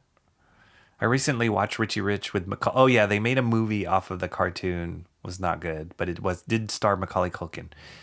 I didn't see it the first time, this really counts as do-over. The joke. If the kid is so smart, why doesn't he realize his haircut is lame? And he's so rich he could afford any haircut he wanted. Maybe he likes that haircut. They should have called this Absolute Toy Boy. Broccoli haircut is all the rage these days. Yes. Cyberfrog was part of the same universe as Tomboy and Cyberrad. Was it? Was it continuity? Maybe you're right. No. I thought Cyberfrog first launched on Harris. Maybe you're right. Let me see. I haven't. No, I have this issue. Issue 1. This was launched on Harris. And then... where did it go? Did it go to continuity? I don't remember. Anyway, double check on that. Continuity comic books generally had good art and not much else. I agree. Yeah, it was... they were banking on Neil Adams and his star power. And he was great. But yeah, some of the concepts are like, I wasn't so into him as a kid. Were you the one who came up with the Toy Boy reference first? Maybe. I remember Richard Pryor being a toy. Was that the movie Toys?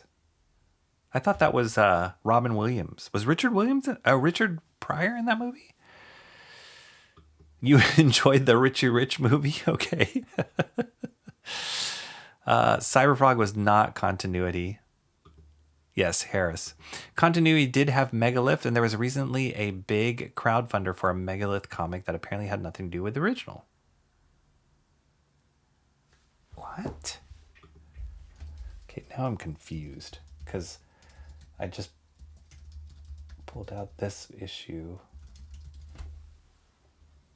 Oh, yeah. Oh. Yeah. There was a Megalith. And that was Continuity Comics. Megalith. Neil Adams. Wow. Who could have planned that any better than what just happened? Because we're looking at Megalith right now. Has nothing to do with that Megalith. Weird. That was totally weird. Cyberfrog started in a Hall of Heroes. That rings a bell. Same universe as the Warrior Bunny. The toy. No, Richard Pryor was in a movie where he himself was a toy. What was that movie? The Toy by Jackie Gleason. Okay, I'm getting confused now. Kids, Richard Pryor was the toy. Williams was toys. Oh, okay. I don't think I saw either of those. Why did you buy issue 2? I thought you didn't like this book. Awesome one. Keeping it real. Thank you, man. I appreciate your tracking. I wasn't that excited about the first issue of this when I got it. Then I read it and I was like, it's not bad. Louis LaRosa, everybody's raving about his art. And don't get me wrong, he's a great artist. Just not 100% the kind of comic art that I'm super into. But part of it was I felt like it was too much in the realistic, painterly Alex Ross kind of world. And I think Alex Ross is phenomenal. Incredible artist, but his artwork always leaves me a little empty when I look at it, because it's like, it's so good, it's so well rendered, but it's like almost too realistic for me. And I felt like Louis LaRosa, when I saw some of his preview pages, felt that way. But then when I read the first issue, it started leaning a little bit more towards Mark Texiera, who we've looked at some of his stuff here before. Mark Texiera had a run on like Punisher, Ghost Rider, Sabretooth, a bunch of Marvel stuff. And he has a realistic style, but there's an exaggeration to it. And that's kind of where I feel like Louis LaRosa lands closer to. So, yeah. And then the story was like pretty engaging. So I decided to pick up issue 2. But you were right, Awesome One. I was like, I don't know if I'm going to pick up the next issue on this. So yeah, they got some cool stuff in here. He definitely can draw, and he does these exaggerated proportions and kind of cool camera angles. And sometimes when people have a lot of mid-tones and grayscale shading, so like I can imagine his original artwork before it's colored looks kind of like this. There's a lot of tone work in it. It's not just like strict line work, like black and white line work. There's like tones that he puts in it. Sometimes it can get super muddy, and I feel like they're doing a good job. Laura Martin, great colorist, and that's probably why, is doing a great job of like separating that stuff and making it a lot clearer and more readable. Like when you look at this page, as you guys are seeing this on the screen, you can kind of tell what's going on, right? Without even having to look close. In the hands of a colorist that's not as experienced as Laura Martin, you probably would get lost in all the like mid-tones and gray tonal work that La Rosa has put in here. So yeah, I think the color work is really helping this a lot. This is beautiful right there. That's like a beautiful kind of lens flare feel. So yeah, it's very rich, and it looks different than anything out there. So the artwork's definitely growing on me. And the story's relatively simple. Basically, this huge like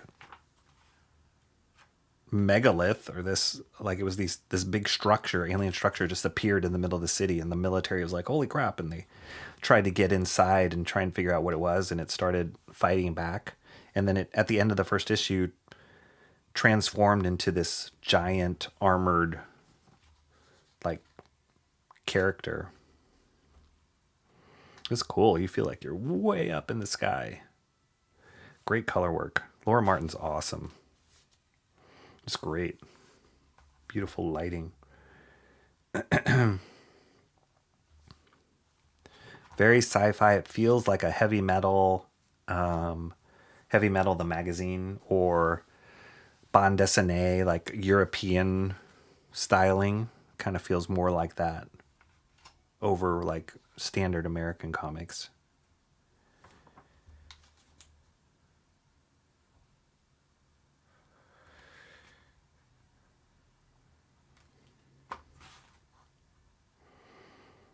Yeah, this gnarly armor. It's cool. Very, very cool. Kind of gives me some Richard Corbin vibes in the coloring here. It's like a lot of sculptural kind of rendering. Dramatic lighting.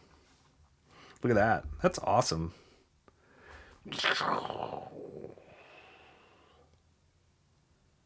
I have no idea what's going on. So we'll have to read, but yeah, it's cool. It's cool. It's kind of like, I don't think I'm gonna get it. And like, what? Like it's kind of pulling out of the nosedive that I thought it would be.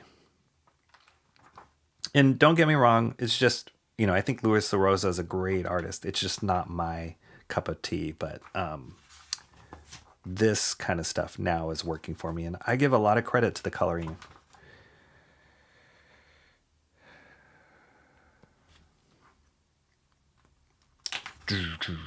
So there you go. Luis de Rosa is the artist, Matt Kint the writer, and Laura Martin color art for Olympus Saga Megalith 2 from Bad Idea. Pretty cool. What do you guys think? Panel design, colors, and skill in the art are fantastic.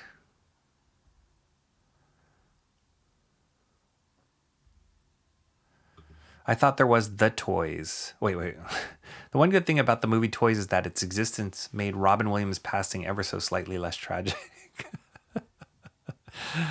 The Toy was about a wealthy white man buying Richard Pryor as a toy for his son. That sounds messed up. Toys was a horror movie. The Toy was a comedy.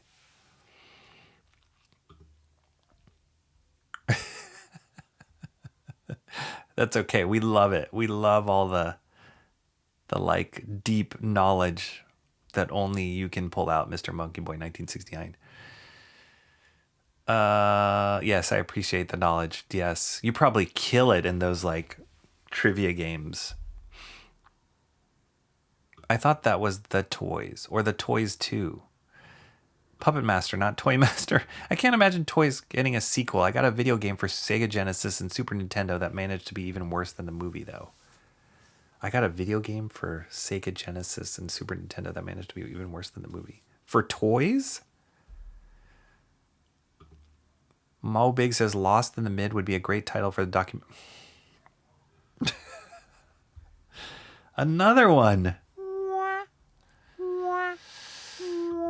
We are getting a movie about hippie flies with Cher. Anything is possible. Hippie flies with Cher. There was this weird movie that came out not too long ago, maybe about a year ago, that it was like, it was, what was the name of that musician? He's a British musician. Robbie Williams. And then, the movie was called Better Man. And it was like a biopic about Robbie Williams. He's like really famous in the UK, pop star. But in the movie, it's a biopic, but he's a monkey. It's really strange. And I was like, what? Who approved that? I like how we chat about other things while Groomsman drones on about comics. Yeah, me too.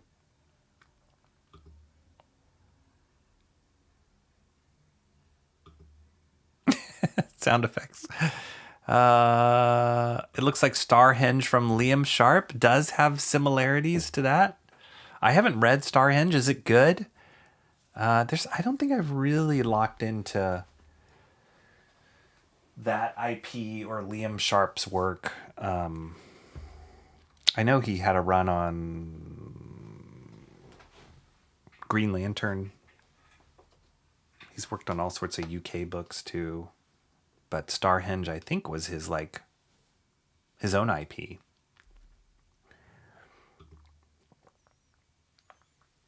Awesome. Thanks, Cram. Good to hear. So this is just Attack on Titan as they use giant bodies like mechs. Oh, no. It does has a Michael Bay-ish kind of huge, muscly military people fighting unknown aliens or robots. Western Evangelion, maybe. Cruise ship music trivia contest and me get along well. Hippie Flies with Cher could be a movie about Sonny Bono's honeymoon trip. I just spit on my comic. All right.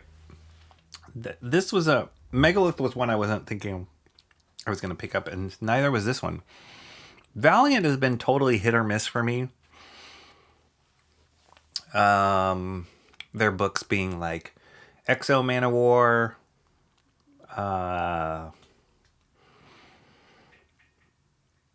Turok, and Bloodshot. Bloodshot, I think, out of all the characters that have come out of the Valiant universe, has been my favorite. I just like the idea. I like the concept, like the character. It's kind of like the Punisher, but like genetic army zombie. And then it's just cool actiony kind of bloody action when it comes to whatever Bloodshot gets involved with. So I have picked up Bloodshot books here and there whenever they've come out, but I don't regularly follow Bloodshot. I don't know all the lore that goes into it. Wasn't a regular someone who picked up the book regularly when it was a series. And then I don't even know what their plan is with Bloodshot as a property. I know they did the movie a long time ago, maybe about a decade ago or something. And then every now and then they'll come out with like some sort of one shot or special like this issue. So it's enough that makes me look at it, at least when I see it on the rack, just because of the character. And because this was a one shot, I was like, okay, I don't have to commit to a whole series. So hopefully the story is somewhat self-contained. But the artwork wasn't bad. when I did a quick flip through. A lot of action happening in this.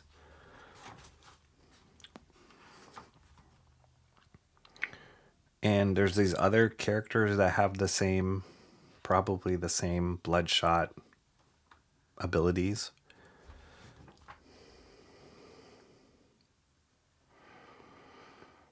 So I guess they're all part of like the same team or something. And I think Bloodshot like some sort of like nano abilities like in his blood work, and he could use or like control his blood to do things like heal himself or like give him extra abilities. Hence the name Bloodshot. I can't remember if there was a time limit too, or like some sort of like a limitation that he had. I thought there was.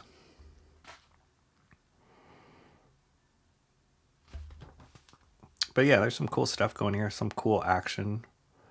If you like military ops mixed in with like violent government experiments, Bloodshot is kind of that genre.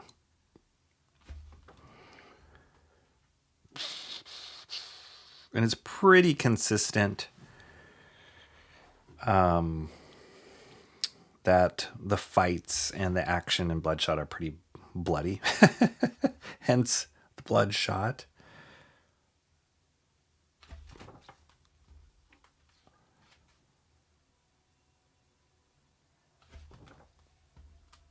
Yeah, there's some cool stuff here.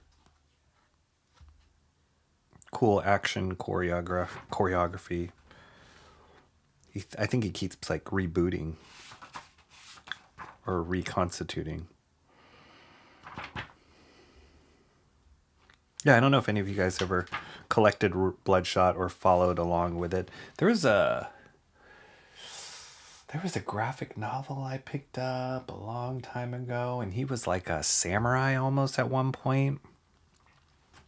So it's one of those characters where, similar to, what's a comparable? Like Grendel. It's like, Grendel is like the envelope. It's a certain character, certain genre, and then they can use that same formula on a totally different character, but it's still Grendel. So I kind of feel like Bloodshot has a little bit of that. Like they're like, oh, now we're going to do a Japanese fight, and now we're going to do a military thing, and now we're going to do, I don't know, what other.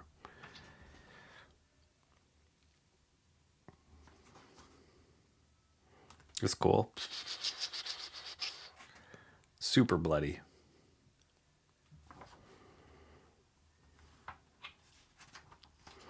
But yeah, I don't know.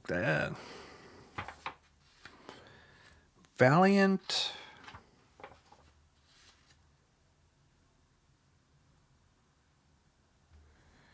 Yeah, again, Valiant's kind of hit or miss.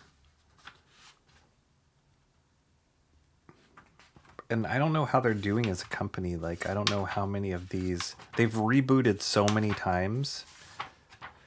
Like when Image came out in the 90s, then Valiant quickly rose as a competitor to them. They started getting some bigger name talent to be part of the Valiant core team, but they never were able to get anywhere close to what Image was doing.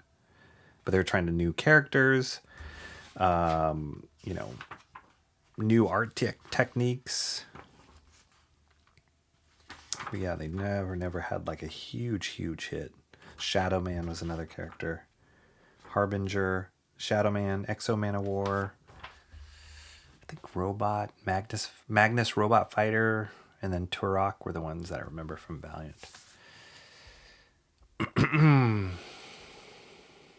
The silver look on him is nanobots. Okay.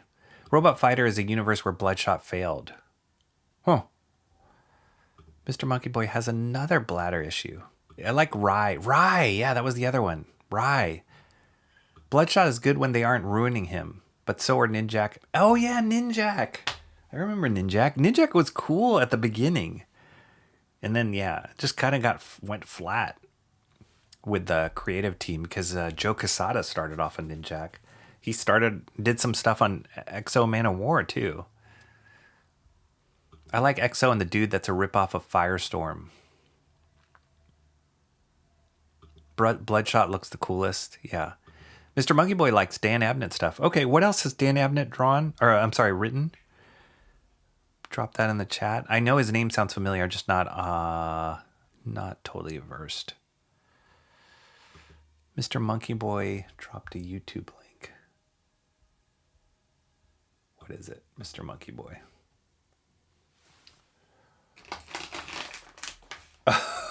I'm not going to even play this. This is a Robbie Williams clip. I know I'm going to get flagged for this. Not even going to play this.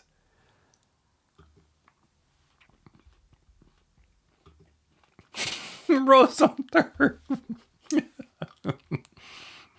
I'm going to take that personally now. What are you masticating in your mouth, Rocky? Yeah, they're the... quite good. They're basically Snickers. And I love Snickers. But I'm just going to say that these are more healthy than actual Snickers. They taste identical, though.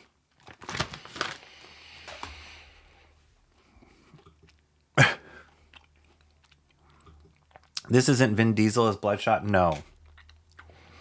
Which they kind of missed the mark on.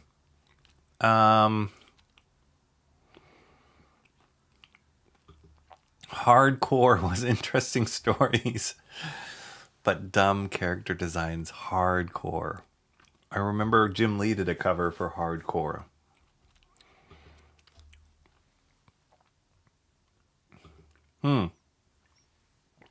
I peripherally followed along with Bloodshot, but I'm not really into very gory comics. Oh, okay. Surprising.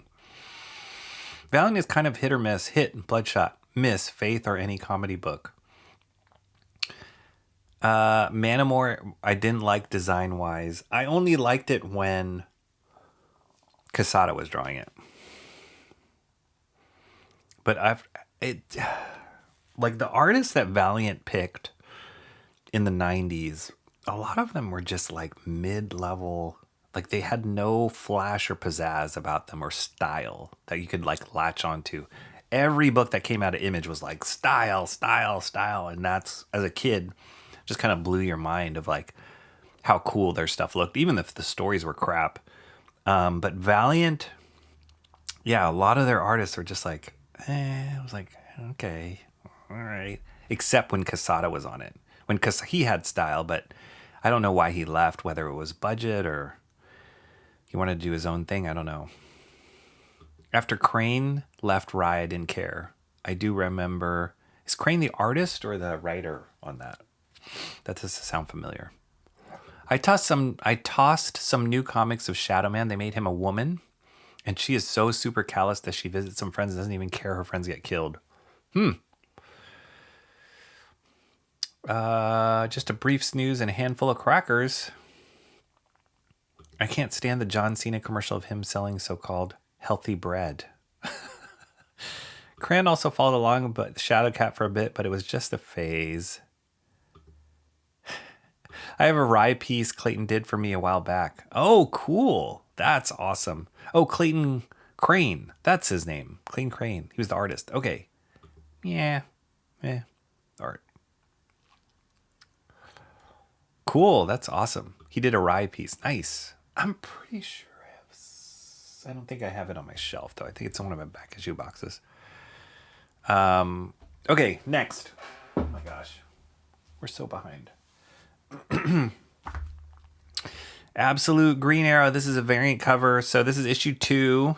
Absolute Green Arrow number 1 came out, I guess, last month. And the artist is Raphael Albuquerque. Pronouncing that right? Raphael Albuquerque. Writer, Pornsak Picheshot. And the first issue wasn't bad. You know, I was iffy about it. I thought the take on Green Arrow was kind of cool. It was like a darker, almost like serial killer, like vengeful, horrific entity. And his design, I liked his new redesign. I know some people didn't. Mark's Music Obsession gifted red card, 250 jewels. Oh, because you don't like the book. That's such a pleasant way of saying nope.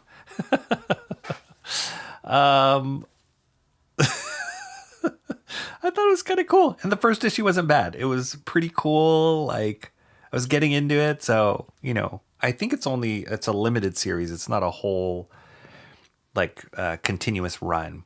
I picked this variant cover because this here is the actual cover of the book. And I was like, the variant cover was $1 more, but I was just like, this cover is so not really engaging at all. Like, I don't know what's going on. It didn't get me excited to pick up the book. This is pretty cool. This is drawn by Riley Rossmo, who was the artist on The Moon is Following Us with Daniel Warren Johnson. He's a good artist, and I like this cover a lot. So I decided to plunk down the extra buck just to get this variant cover. But here we go. Here is the red-carded issue of Green Arrow. So Oliver Queen dies in the Absolute Universe. So no one knows who. Well, here it goes. I'm a hero here. Ollie, you're dead. I don't know. Maybe he came back to life. Oh no, she's dreaming. So yeah, he's dead in this world, and then there is some entity who is going around as Green Arrow, killing these bad guys, like as a vigilante, and nobody knows who it is because Oliver is dead. And so Dinah, Black Canary in this world, is wondering, because she knew that Oliver Queen was Green Arrow. That's cool.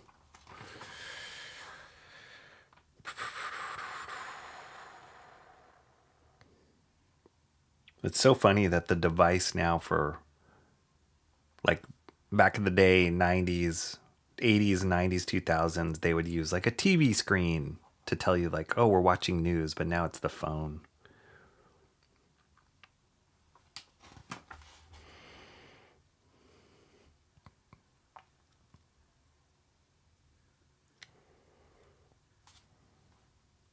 So the tone of this is a lot darker. Well, I guess Green Arrow has been dark in the past, some iterations, but it's pretty dark. It's like this like serial killer, dark vigilante story, murder mystery.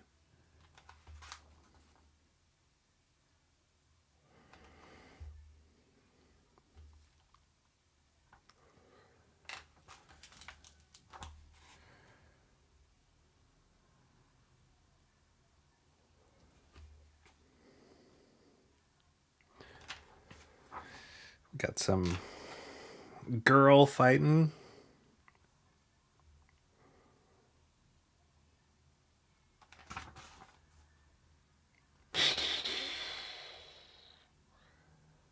See? This guy's like hanging there. Ugh. Arrow, green arrow through the throat.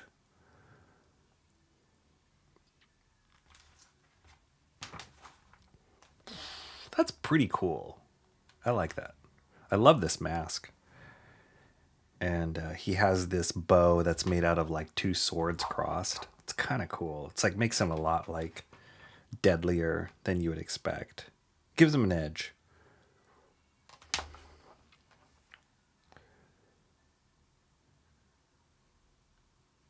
Oops.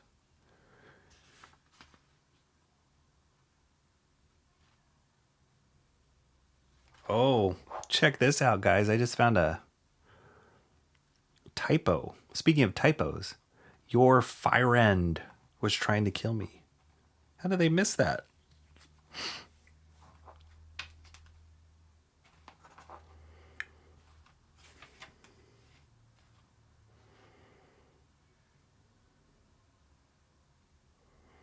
Yeah, it's really dark. Dark tone. And that's kind of the absolute...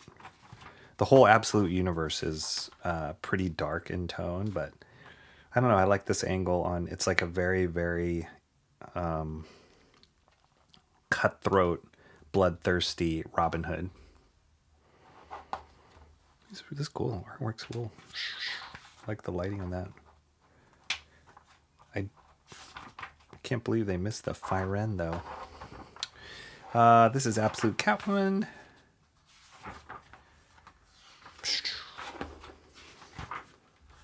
There you go.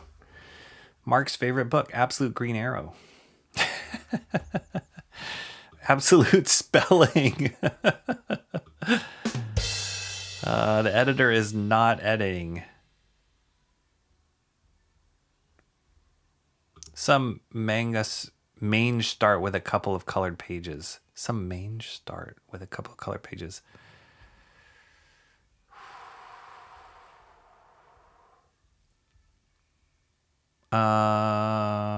Quesada left Valiant when he got the opportunity to ruin Spider-Man. Big says. If you don't, I subscribe to Joe Quesada's Substack. He puts out a newsletter. I don't know how frequently it comes out. Maybe every week or 2 weeks. But it's really interesting. He breaks down stuff like storytelling, and he's a great storyteller. Like as far as visual storytelling, he breaks down composition and just the nuts and bolts of what it means to be a comic book artist. Great, and he's a great writer in that aspect. But one of the things he recently wrote about was, it wasn't Spider-Man, but it was Daredevil. When he was working on the Daredevil series with Kevin Smith, it was supposed to be the like flagship title of his whole Marvel Knights line that they launched. And Kevin Smith was directing Dogma at the time. He's a film director, but he was supposed to write the book and Quesada was going to draw it. And then the story he shares is that Kevin Smith reached out to him and was like, I can't do it. I don't have enough time to do it. And Quesada was like, what? Like, we've already put all these ads and like, this is going to be the flagship title. This is the one that's launching the whole thing and you're not going to do it.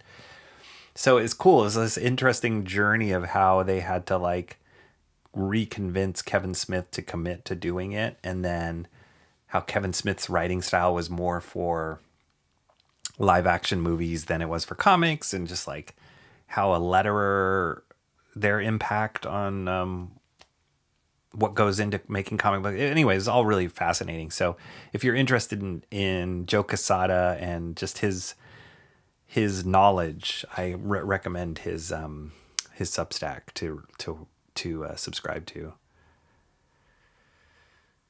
Absolute Series gets the red card. An absolute ma'am recently won all the female tournaments in the New York high school. What I respect about Rocky is he sticks to his guns. He will not criticize an absolute book, no matter how much of an eyesore it may be. That's not true. That is not true. That's not true. I really like that cover on Green Arrow. Nice. Yeah, that's a good one. It's kind of cool. Colorist brought back the Tumblr nose for the cover. The Tumblr nose for the cover. The colorist brought back the Tumblr nose. What does that mean? Maybe that's Sumo in the cover. The nose is red, not invisible.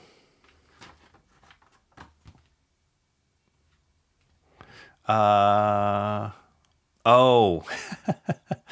I thought Manga was black and white. She's blue? Some manga start with a couple of colored pages. Oh, I get you. Yeah. I don't think the artwork's that bad, guys. It's got a style to it. It's got a look to it. It does feel digital to me, but I can't remember if he's the same artist that was on DCKO. And I actually like that art. I might be getting him confused with something else. Oh, here's the Wikipedia for Dan Abnett. Okay, thanks, Mr. Monkey Boy 1969. I'll have to check that out. Where is that? Let me just look really quickly. Dan Abnett, Warhammer, Marvel Comics, Guardians of the Galaxy, Death's Head. Oh, he wrote a lot of UK stuff. Punisher. Then he did Legion, superheroes. Okay, cool. Oh, the Annihilation thing. Yeah. DC Rebirth. Yeah, I'm not super familiar with his work. A typo is the least of this book's problems. If only Zoolander's book reading building was around. Zoolander's book reading building was around. I can only spell friend right because I had to perform a song. I had to preform a song that spelled it out. I've typed so much over the years that my tablet registers wrong spellings. Yes, I've had that happen before. Oh, awesome one. Jerk. Thanks for explaining to us who Kevin Smith is. Some people might not know. I just read a 2009 comic and Kevin Smith's website was advertised in it. Is this the Tumblr nose you're talking about? I don't like Kevin Smith. Yeah, I'm not a huge fan. I mean, he's a fanboy, comic book fanboy, but I'm not a huge fan of his work. I've seen a Kevin Smith story I like. Kevin Smith made a few fun comedies, then he fell off completely and forever. This cover makes me think of the Supergirl soda cup for sale at theaters. Oh, did something happen in Discord? What? No? Oh, Rhea Ripley. Oh, that's what you were talking about earlier. Let's see if I can share this.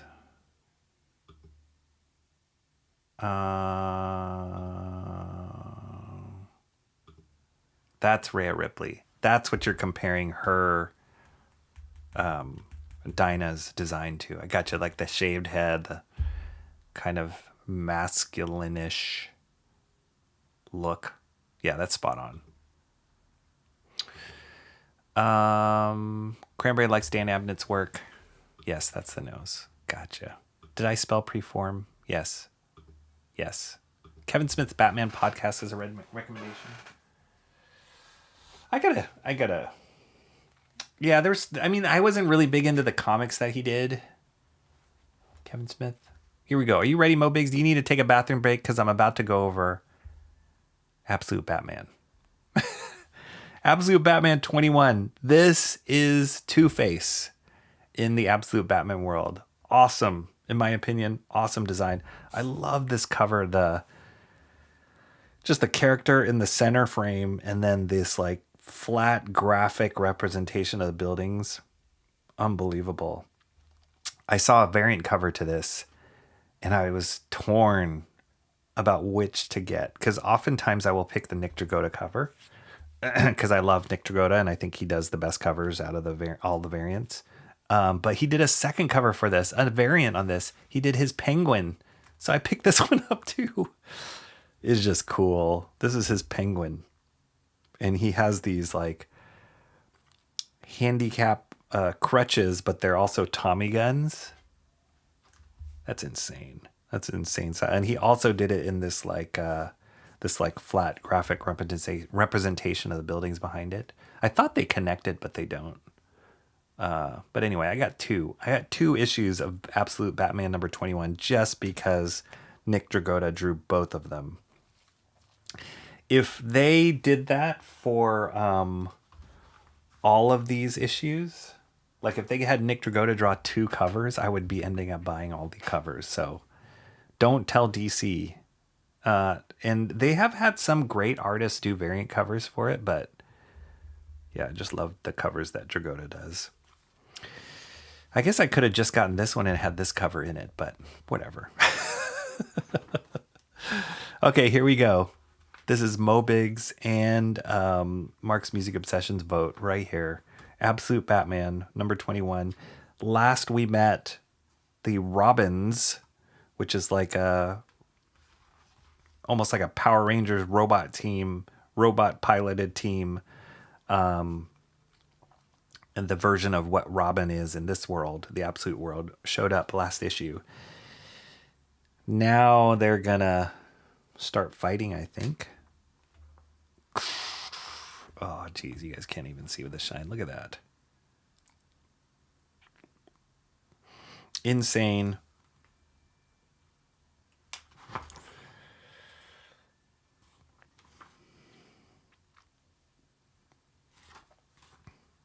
And then this is Slade, who's leading the team.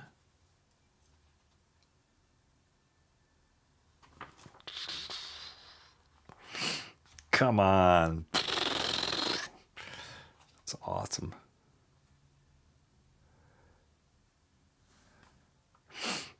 So it's crazy because Harlequin in this world is on Batman's side, and this is the Alfred, and then Robins and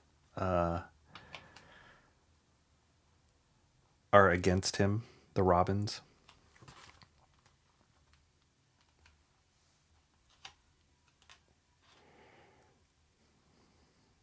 And I watched a recent interview with Dragota, and he said they feel like they're just trying to like cram in so much stuff into each one of these issues, and you can see it with his panel spacing, like really jamming a lot of panels in there to tell so much story.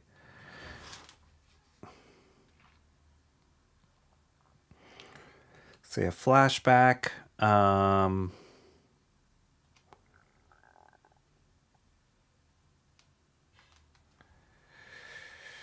This is Gordon, and Gordon, hopefully I'm not spoiling this for you guys, but Gordon passed away. He died in this story. There he is.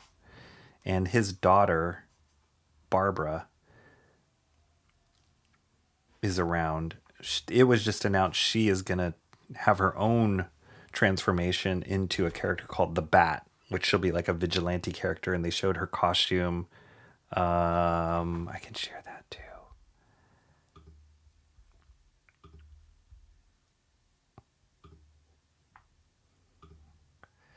He's kind of referencing himself.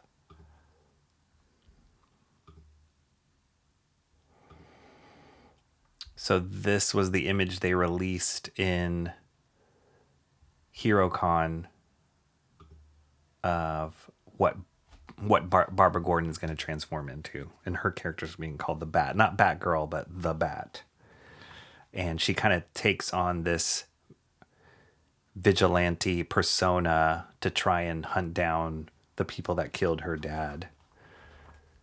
And so that's Jim Gordon's coat that she's wearing there. That gun, that shotgun, was used in previous issue, and then she wears the bat cowl, which is pretty awesome.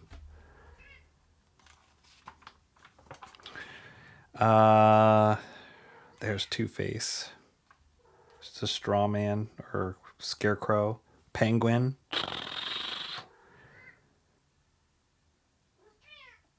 Oh, my cat. What time is it? It's so early. Hang on a second. This is getting good.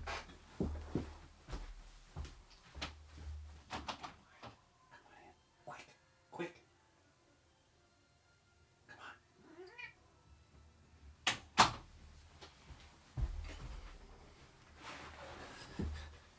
So, it has been established before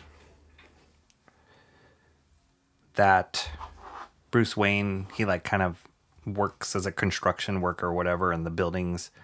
His bat cave, or where he the bat cave of this absolute universe, is like above the clouds a little bit. I don't think this is where it is. I think this is just a construction site or something, but this is the sneak peek that I saw earlier that just kind of blew my mind. So whatever, we're going through the rafters of a building they're building, and then he's standing at the end of this metal frame, and then somebody walks on. You hear, "Hello, Bruce. I'm Jack Grimm. This is Joker in this world."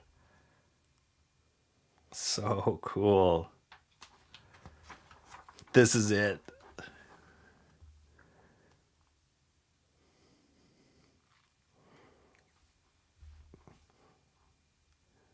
I know what you are. I want you to do this dance forever. Look at him. Come on. This is crazy.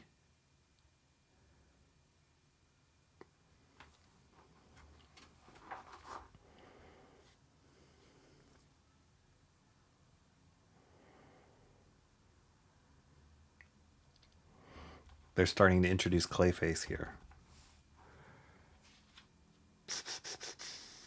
Crazy. This is crazy. That is frightening. Like, I have not seen a Joker that has freaked me out for a long time until this one.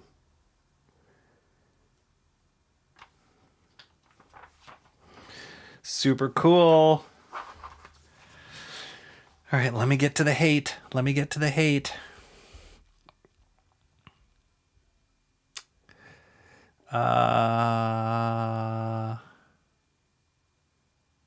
John from the other side. What do you mean? What's the point? Oh, in Discord. What's the point of a Kevin Smith podcast? You can't even see the tears in his eyes. Does he at least audibly sob? He is always a bit emotional. Didn't he almost die, Kevin Smith? Like he had some sort of heart condition or something that almost killed him.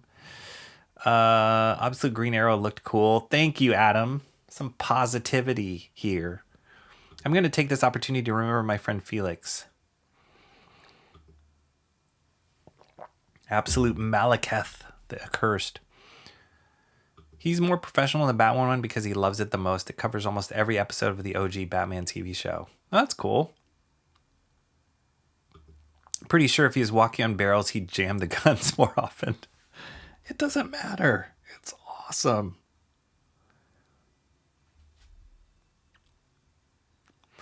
Phil Diaz loves this guy. Like the colors. Yes. Those are Tommy gun braces, which is totally metal. I love it. No, Negapops, why? Don't worry, not spoiling it for me. Not done yet? Look at the top right panel. Which one? I'm going to look at every top right panel.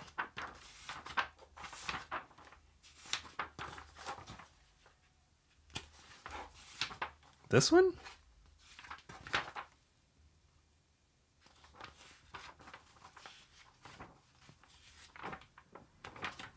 This one? This one? Which panel are you talking about? Babs Tracy. They're making her black too. Yes, she is mixed, I guess, in this world. It's fine. Reminds me of the Matt Damon puppet from Team America. Like the outfit. Absolute bat ma'am. Barbara got a double mastectomy and then transplanted them into her shoulders. No, he said he's building her like an MMA fighter. Like she's like kind of jacked. That's fine. As opposed to like a dainty... you were probably talking about that panel. As opposed to like a dainty... I mean, she's a police officer in this too, so at least that makes sense. Not just for the sake of changing things up. Not that bad. That must be Joker. Yes. Yes. The series started at the bottom, then started digging. Anyone watching Spider Noir? I watched the first episode. It was okay. There was so much hype around it, and then, yeah, I don't know. It was okay. I don't feel like Spider Noir can hold a series on his own. He's almost best as like a side character, a side like gimmick, as opposed to like, oh, we've got to think of all this backstory now and side characters and secondary plots, and how do we make him more compelling to like hold the whole storyline. And I just feel like he's kind of like this funny one-off. It works best when he's like this funny one-off that comes in and out of the Spider-Man universe. It's okay. He's definitely channeling Pennywise here, yes.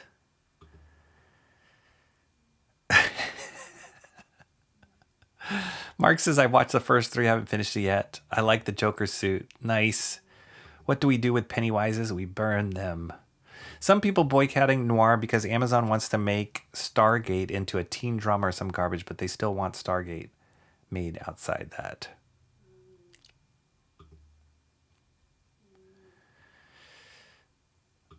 I think he was making a joke about the light obscuring it.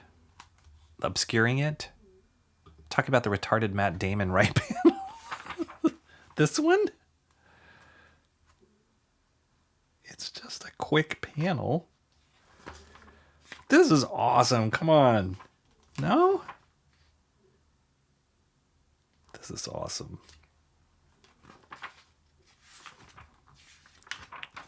You can find anything wrong with something if you don't like it. So I get it. I get it. I'm still convinced of trying to get you to like this series, but we'll keep trying. Shameful the art editor let it slide. I said it in a nicer way and he read it and didn't register with him.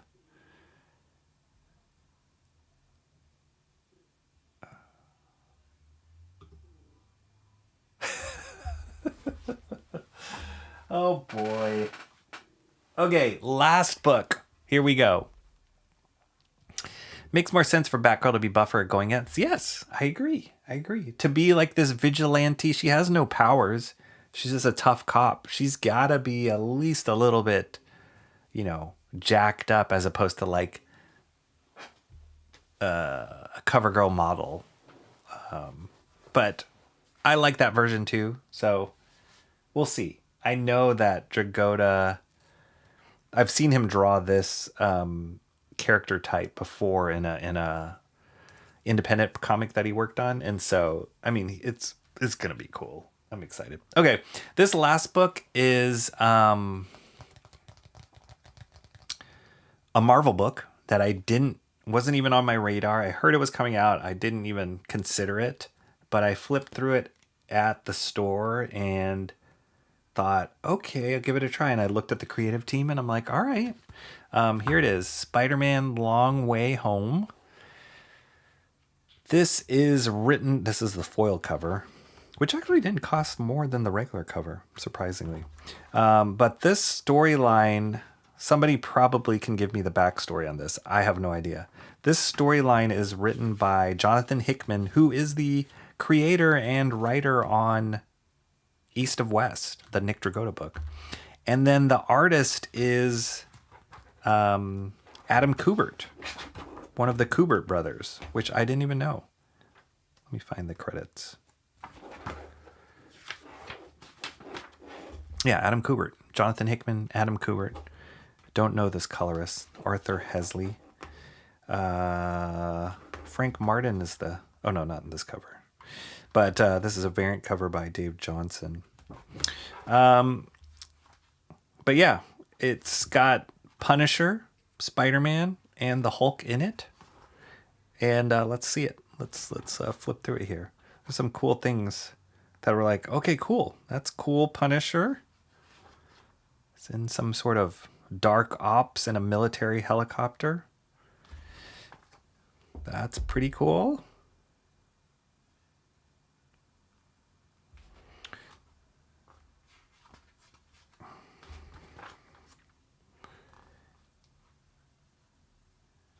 Like Adam Kubert, Andy Kubert, both those guys, they're sons of the legend Joe Kubert. They're great. They're solid artists. They work their way up in the industry. They just didn't come out of nowhere. They really built their careers up. And they've both had great runs on different books. But they kind of took the helm of a lot of the Marvel stuff after the Image guys left. It's kind of a cool spread there with, you can't see. Cool spread there with Hulk.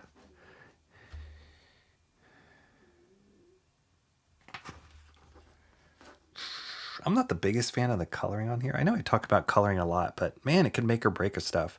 Like, I feel like Adam Kubert, he's so good at like,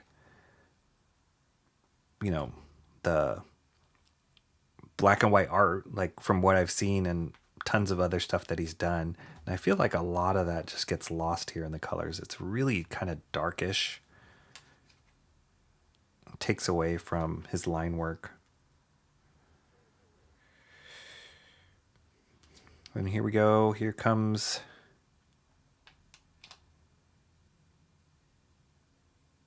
It's messed up. The guy's got his legs ripped off.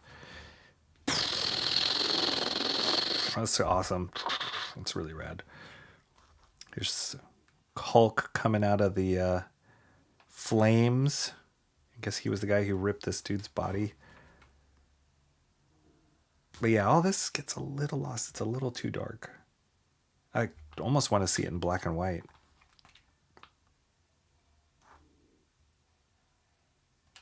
Kind of has these like Predator vibes to it. Like crack military team in the jungle, and then they're just getting picked off one by one.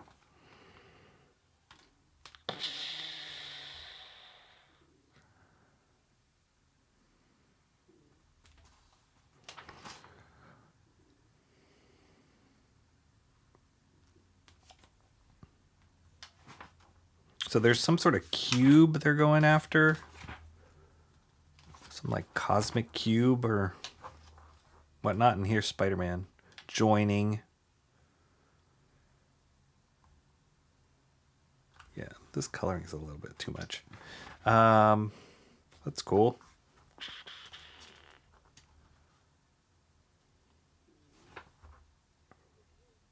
Yeah, the coloring is too much. I definitely would love to see this in black and white.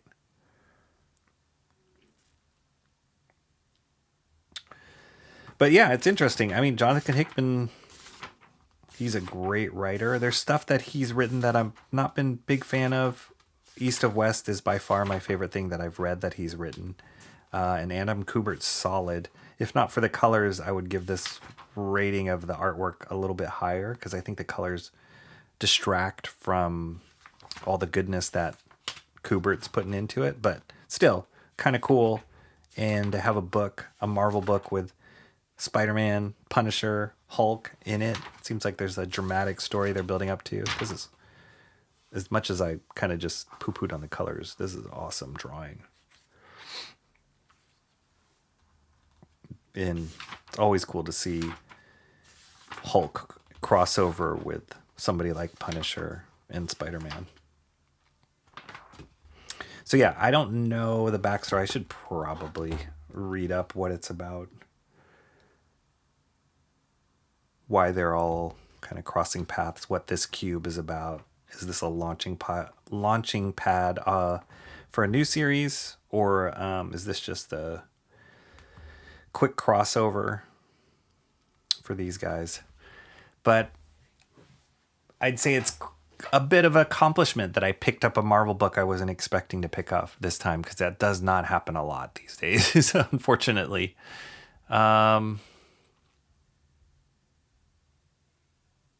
Okay. All of a sudden, wait. I think that Batman medals look. What? I liked Joker's face before he transforms? Or you look like Joker's face. All of a sudden, people think Nick Cage should play the Question from Noir. Are people really that devoid of imagination that anyone in a fedora and mask can make a great faceless detective? Yeah, I don't know. Nick Cage, as in that first episode, he was okay. I feel like he's a little bit old. But I like him just as the voice of the character, like in the Spider-Verse movies. He was great. Oh, you like? Okay. When I found out who the Question was, I was so disappointed. What WTF is this Marialism from the Absolute line? Redcoat for the win. Come on, peeps. No tie this time. I always thought it was pronounced Kubert. Adam Kubert? I thought it was Kubert. No? Mark, the ties are to troll Rocky. It's revenge for him subjecting us to so many absolute books, week in and week out. Paging steampunker, almost pull time, wake up. It's true. It's almost pull time. I know Jeffrey actually likes the absolute books, but he's rarely here when Rocky is reviewing them. Where is he? Where's my one support? My Wednesday pull to antics. Blah, blah, blah. I'm awake. All right. At least the sound effects are on point today. Yes, yes. Looks like some good art. I like the art of the absolutes. Thank you, Rose on Third. I appreciate that. Kind of need to hear that. Otherwise, it's just an onslaught of negativity, absolute negativity.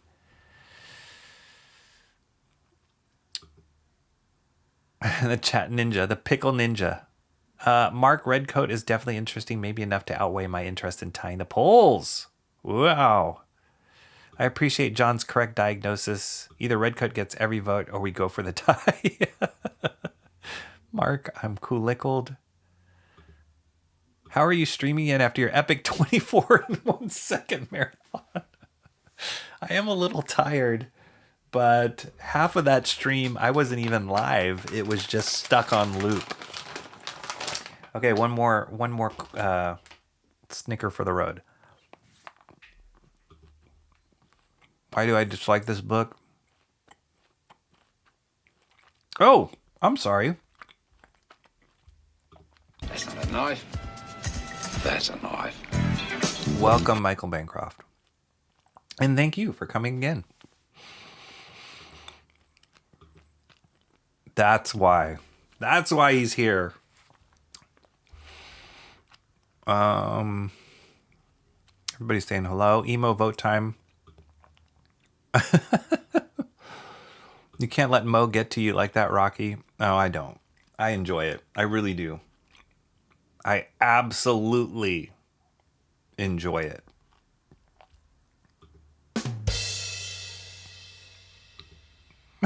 Nice. Okay, let's get to the vote. Do I even have the energy? Can I even survive this? Okay, here's what we're voting on today. Real quick recap for those of you who just joined. Redcoat number 18. There's a lot of mumblings that's going to be the winner. Redcoat 18, Ghost Machine, Jeff Johns, Brian Hitch. Just a continuation of the already amazing story of Simon Pure, Redcoat, time traveling, immortal, jumping in and out of history, American history. In this particular issue, he seemingly is settling down with his family, and they leave him at the end. So it leaves us on this cliffhanger because they find out the reality that their dad is this time-traveling immortal. $1 Trillion Kid is the newest addition to Ghost Machine's line of books. It's crossing over or tying together Rockefellers, Hornsby and Halo, and a new property called Mad Ghost, which may or may not be its own book. But it's kind of like at least from what I can see, Richie Rich, a super rich genius kid with I don't know, all the abilities in the world, kind of building things, inventing things, and traversing the world. Megalith, the Olympus Saga number 2 is continuation of a Bad Idea book.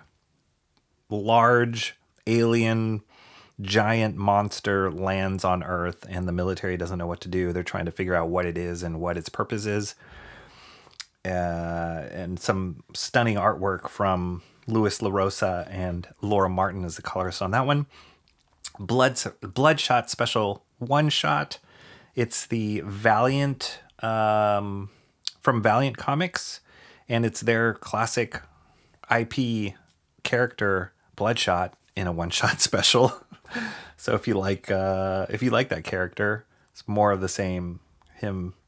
Some other characters that look like they have the same abilities he does.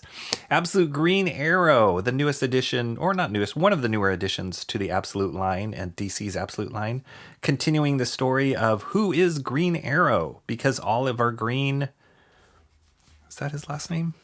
Is it Oliver Green? Died in the Absolute world.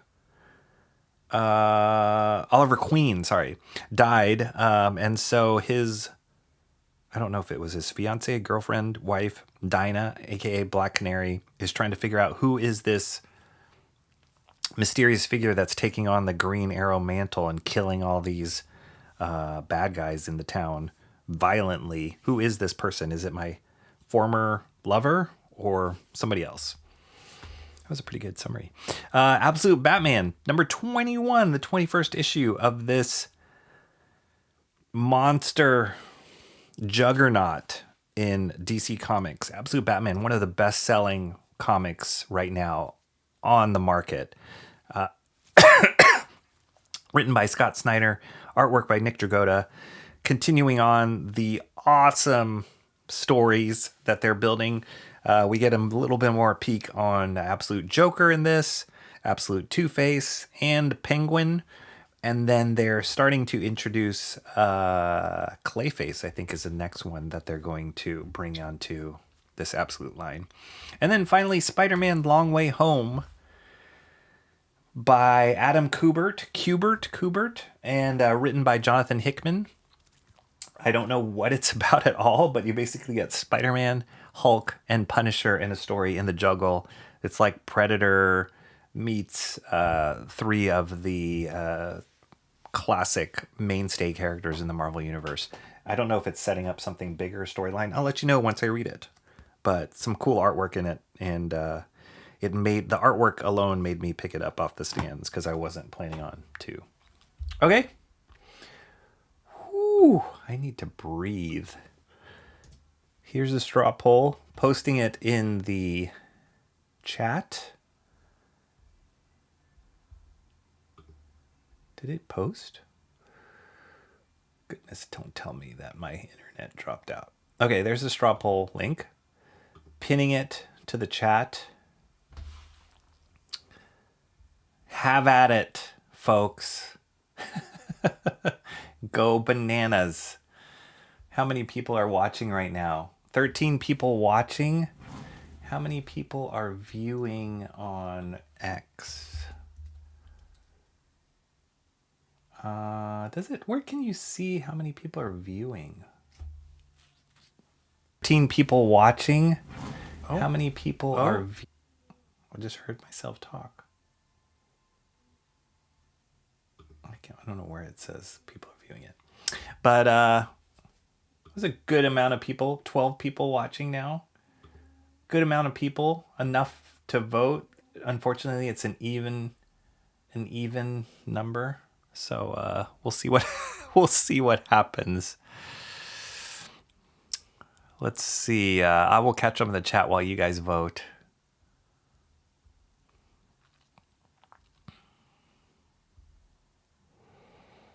All right, let's see. Blah, blah, blah, blah, blah, blah, blah, blah, blah. Machetes were outlawed. I bet Emo would also vote Redcoat. Maybe. Emo has...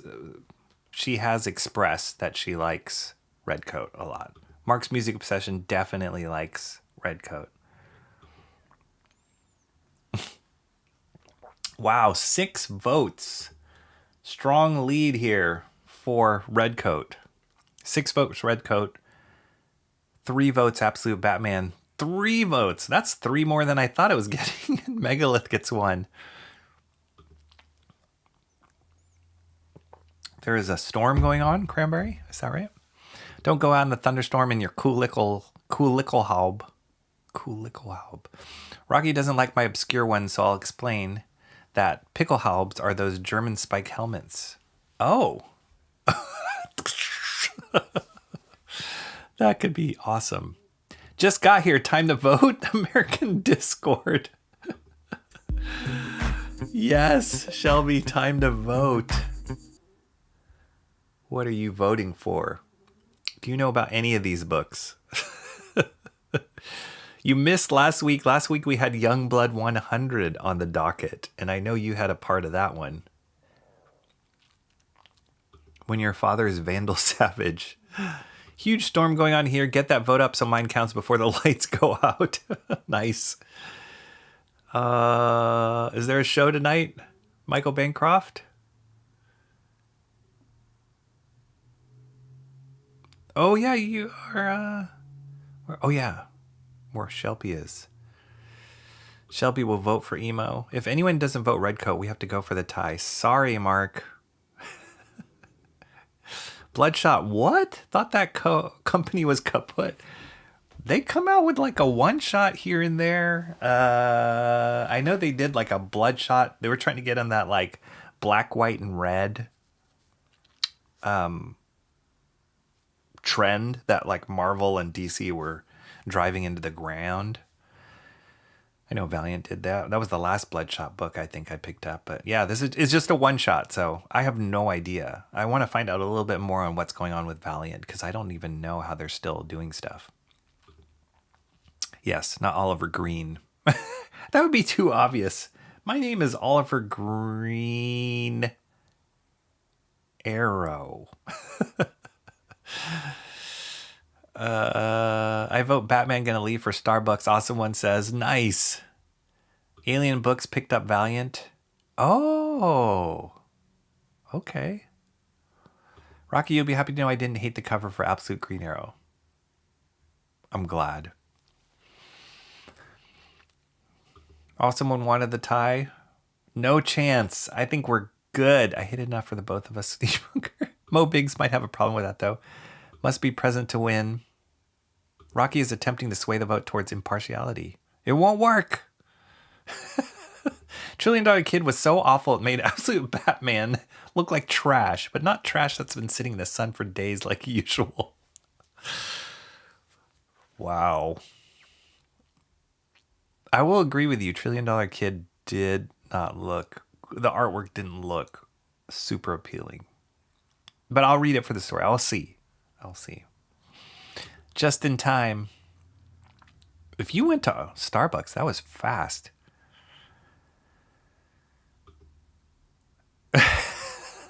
The closest one to the tie is Absolute Batman.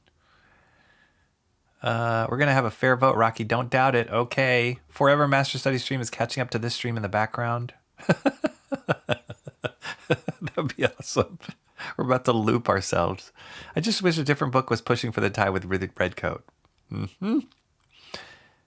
Voted Redcoat. Yes. Mr. Monkey Boy 1969 didn't even see the book. There is a show tonight, Mo Biggs. Half an hour later than usual. Rob stuff. You won the prize of being the cool dude in the chat. Yeah, man. Wow, 6'4". Getting close. Cranberry Langers gifted 1 membership, and it went to Sam Siddit.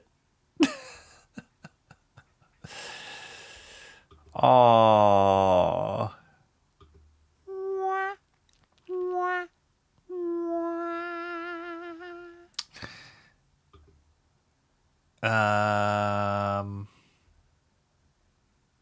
All right, I'm going to give it 1 more minute, right? Be honest, Mo. Absolute Batman is the closest to tying with Redcoat. Do you really? That's awesome. You're like, do you vote for the thing you despise the most, or do you vote for the tie? That's a tough choice. Tough choice. He already voted. I just don't understand who voted for Absolute Batman. Jeffrey isn't here. 4 people voted for Absolute Batman. And I know that none of those were Mark. None of the Mark votes went there. So that's 4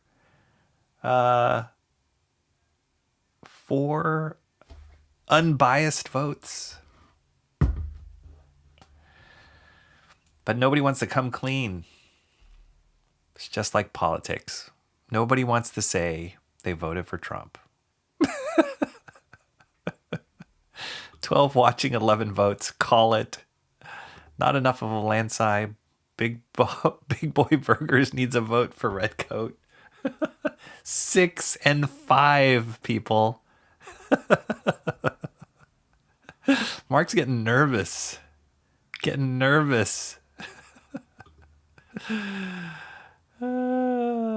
lights just flickered. It's a sign. See, this is where I'm voting for the tie now. I haven't voted anything, but I'm pushing for the tie. I'm going to give it a real minute right now. Mark is so nervous. Where's my music? Here we go.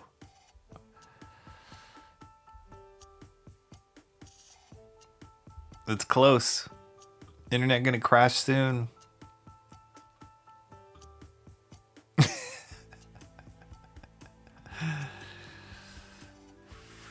It's not that bad, guys.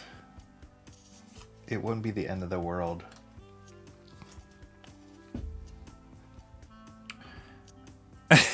That's on purpose. That is on purpose. That's on purpose. Because I know people would vote like crazy. Mark's music obsession still sweating.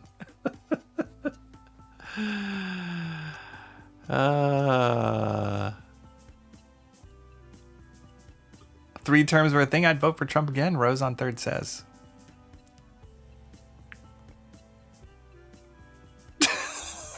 Seconds to go. Look what happened. Look what happened. I didn't vote at all, Mo Biggs. Look what happened, everyone. Redcoat and Absolute Batman tied.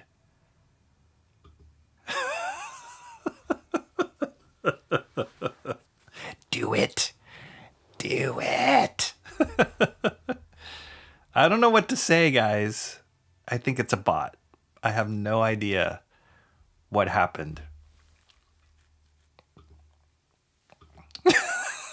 Michael Bancroft is happy.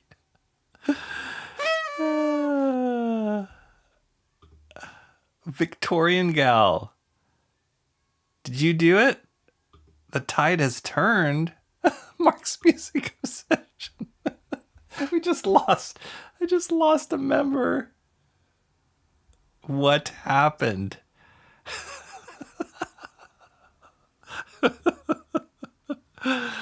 Hooray for democracy. Jeff Johns and Scott Snyder got to duke it out for a tiebreaker. That's right. That would be amazing, actually. This battle station is fully armed and operational.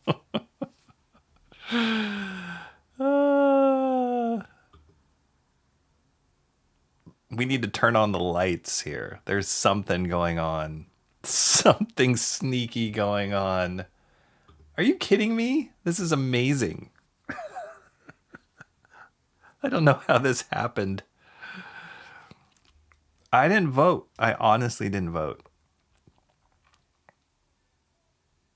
Everybody's saying hello to Victorian Gal. If that is your real name, Victorian Gal. The timing on that was kind of perfect. Victorian Gal just showed up and was like, I don't know. Tied. Maybe. I don't know.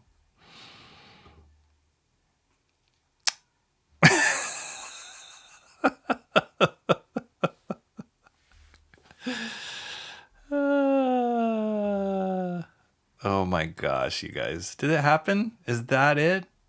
I think this is how my movie is gonna end.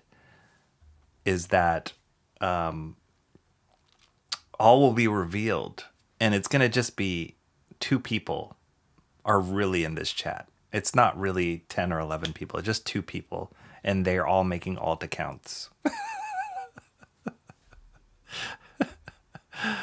If those 2 books are tied, the comic book industry is over and should be.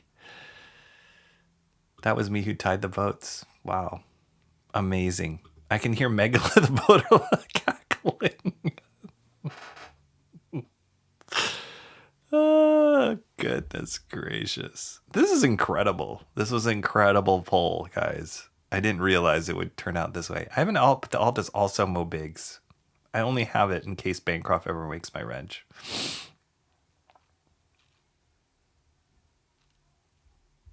That's it. We tied it. Redcoat, Absolute Batman. The world is ending.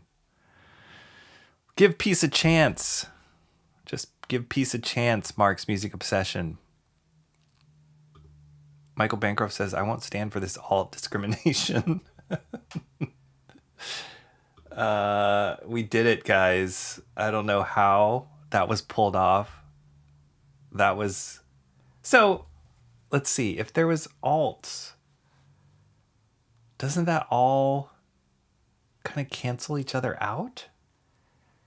Unless... Now the mystery has developed. Unless the people who, with the alts, are voting opposite themselves.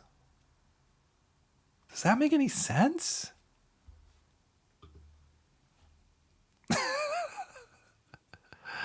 Wait, no, I meant to say that wasn't me who tied the votes. Whatever. Now we don't. How can we believe you? I'm actually Mark's music obsession alt account. What would be amazing? Oh, Mark. We'll make it up to you, buddy. What would be amazing if it was Mark's music obsession that tied it? Would that not be amazing? That would be the ultimate plot twist. That's like right up there with like the Sixth Sense ending. That would be incredible.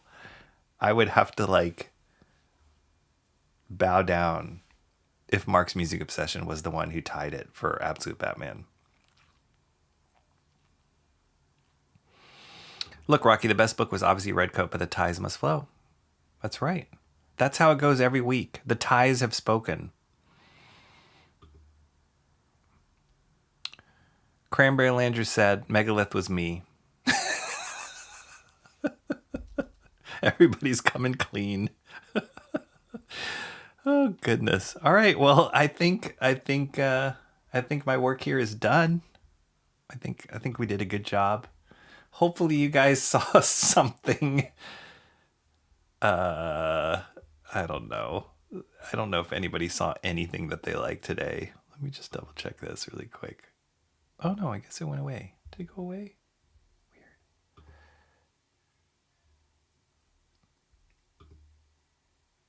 Oh yeah. Yeah. I just double checked. It's still tied. Anyway, hopefully you guys saw something that you liked. Go, whatever it is, be it Redcoat, Absolute Batman, Megalith. There's some cool things out there for something for everyone. And we can coexist. We can kumbaya together. It doesn't all have to be one way or the other. Apparently, that's what I'm learning from these polls. That we are extremely divided, and yet we are sure that we are deadlocked in indecision. Maybe we have to reconsider how the polls are done. I've actually seen some people do like, what do you call it? Brackets. Maybe we got to do something like maybe I got to rethink how these polls are done. But this was wildly entertaining for me. But anyway, thanks everybody for joining me today, this Wednesday. Let me find Bancroft's stream. Or actually, I don't think Unhinged. He doesn't stream right now. So it's gonna be Bancroft.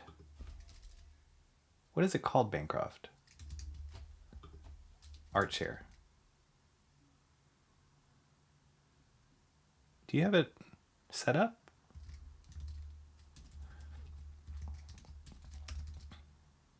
I do see something from, do you have it set up, Bancroft?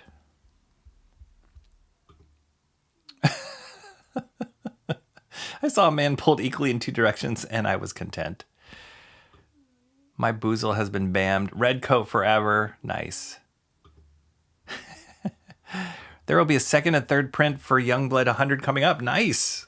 Are you working on any, or are you going to get to do like work on a variant cover on that? That would be amazing. I thought Absolute Batman Redcoat had good art though. There we go. The truth comes out. Are you going to close the stream this time? I'm going to try. Absolute Batman artist is very talented. He just went for a very stylized look. Unfortunately, the style absolutely sucks. I can appreciate that. As opposed to just the blanket, like, this is horrible insult, I can appreciate what you said right there. I don't have to agree with it, but I can appreciate it. I haven't put it up yet, Rocky. Okay. Mark, we're gonna affect your relationships now. That's bad. That's really bad, Mark. Don't worry. There's always next week. I don't think anyone is going to wait around a full hour from the raid to the stream. You never know.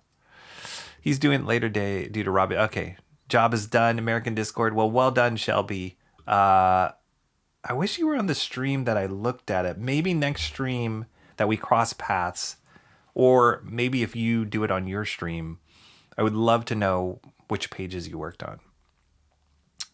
because that's awesome. That's awesome that you got to be involved in 100th issue of Youngblood. 100th issue of Youngblood. That's really cool. Okay, Michael Bancroft's not. You know who is upcoming? When is that upcoming though? Scheduled June 21st. Oh no, that's like way long. So nobody is. I was gonna do it for K-pop, but that's way long. All right, nobody else is streaming. Thanks everybody for coming. Please hit that like. I am going to end the stream for reals. Mark's Music Obsession is going to get an outro that he deserves, even though he didn't get the results that he'd wanted on the poll. And I will see you guys again. I'll let you know when I'm going to stream again for Master Study. Probably won't be till next week, but we'll see. If anything opens up, I'll try and squeeze it in. My name is Rocky Ballesteros. This has been an absolute pleasure, and I hope to see you guys next week. Please hit that like and subscribe. I will see you again. Bye-bye. Oh, no.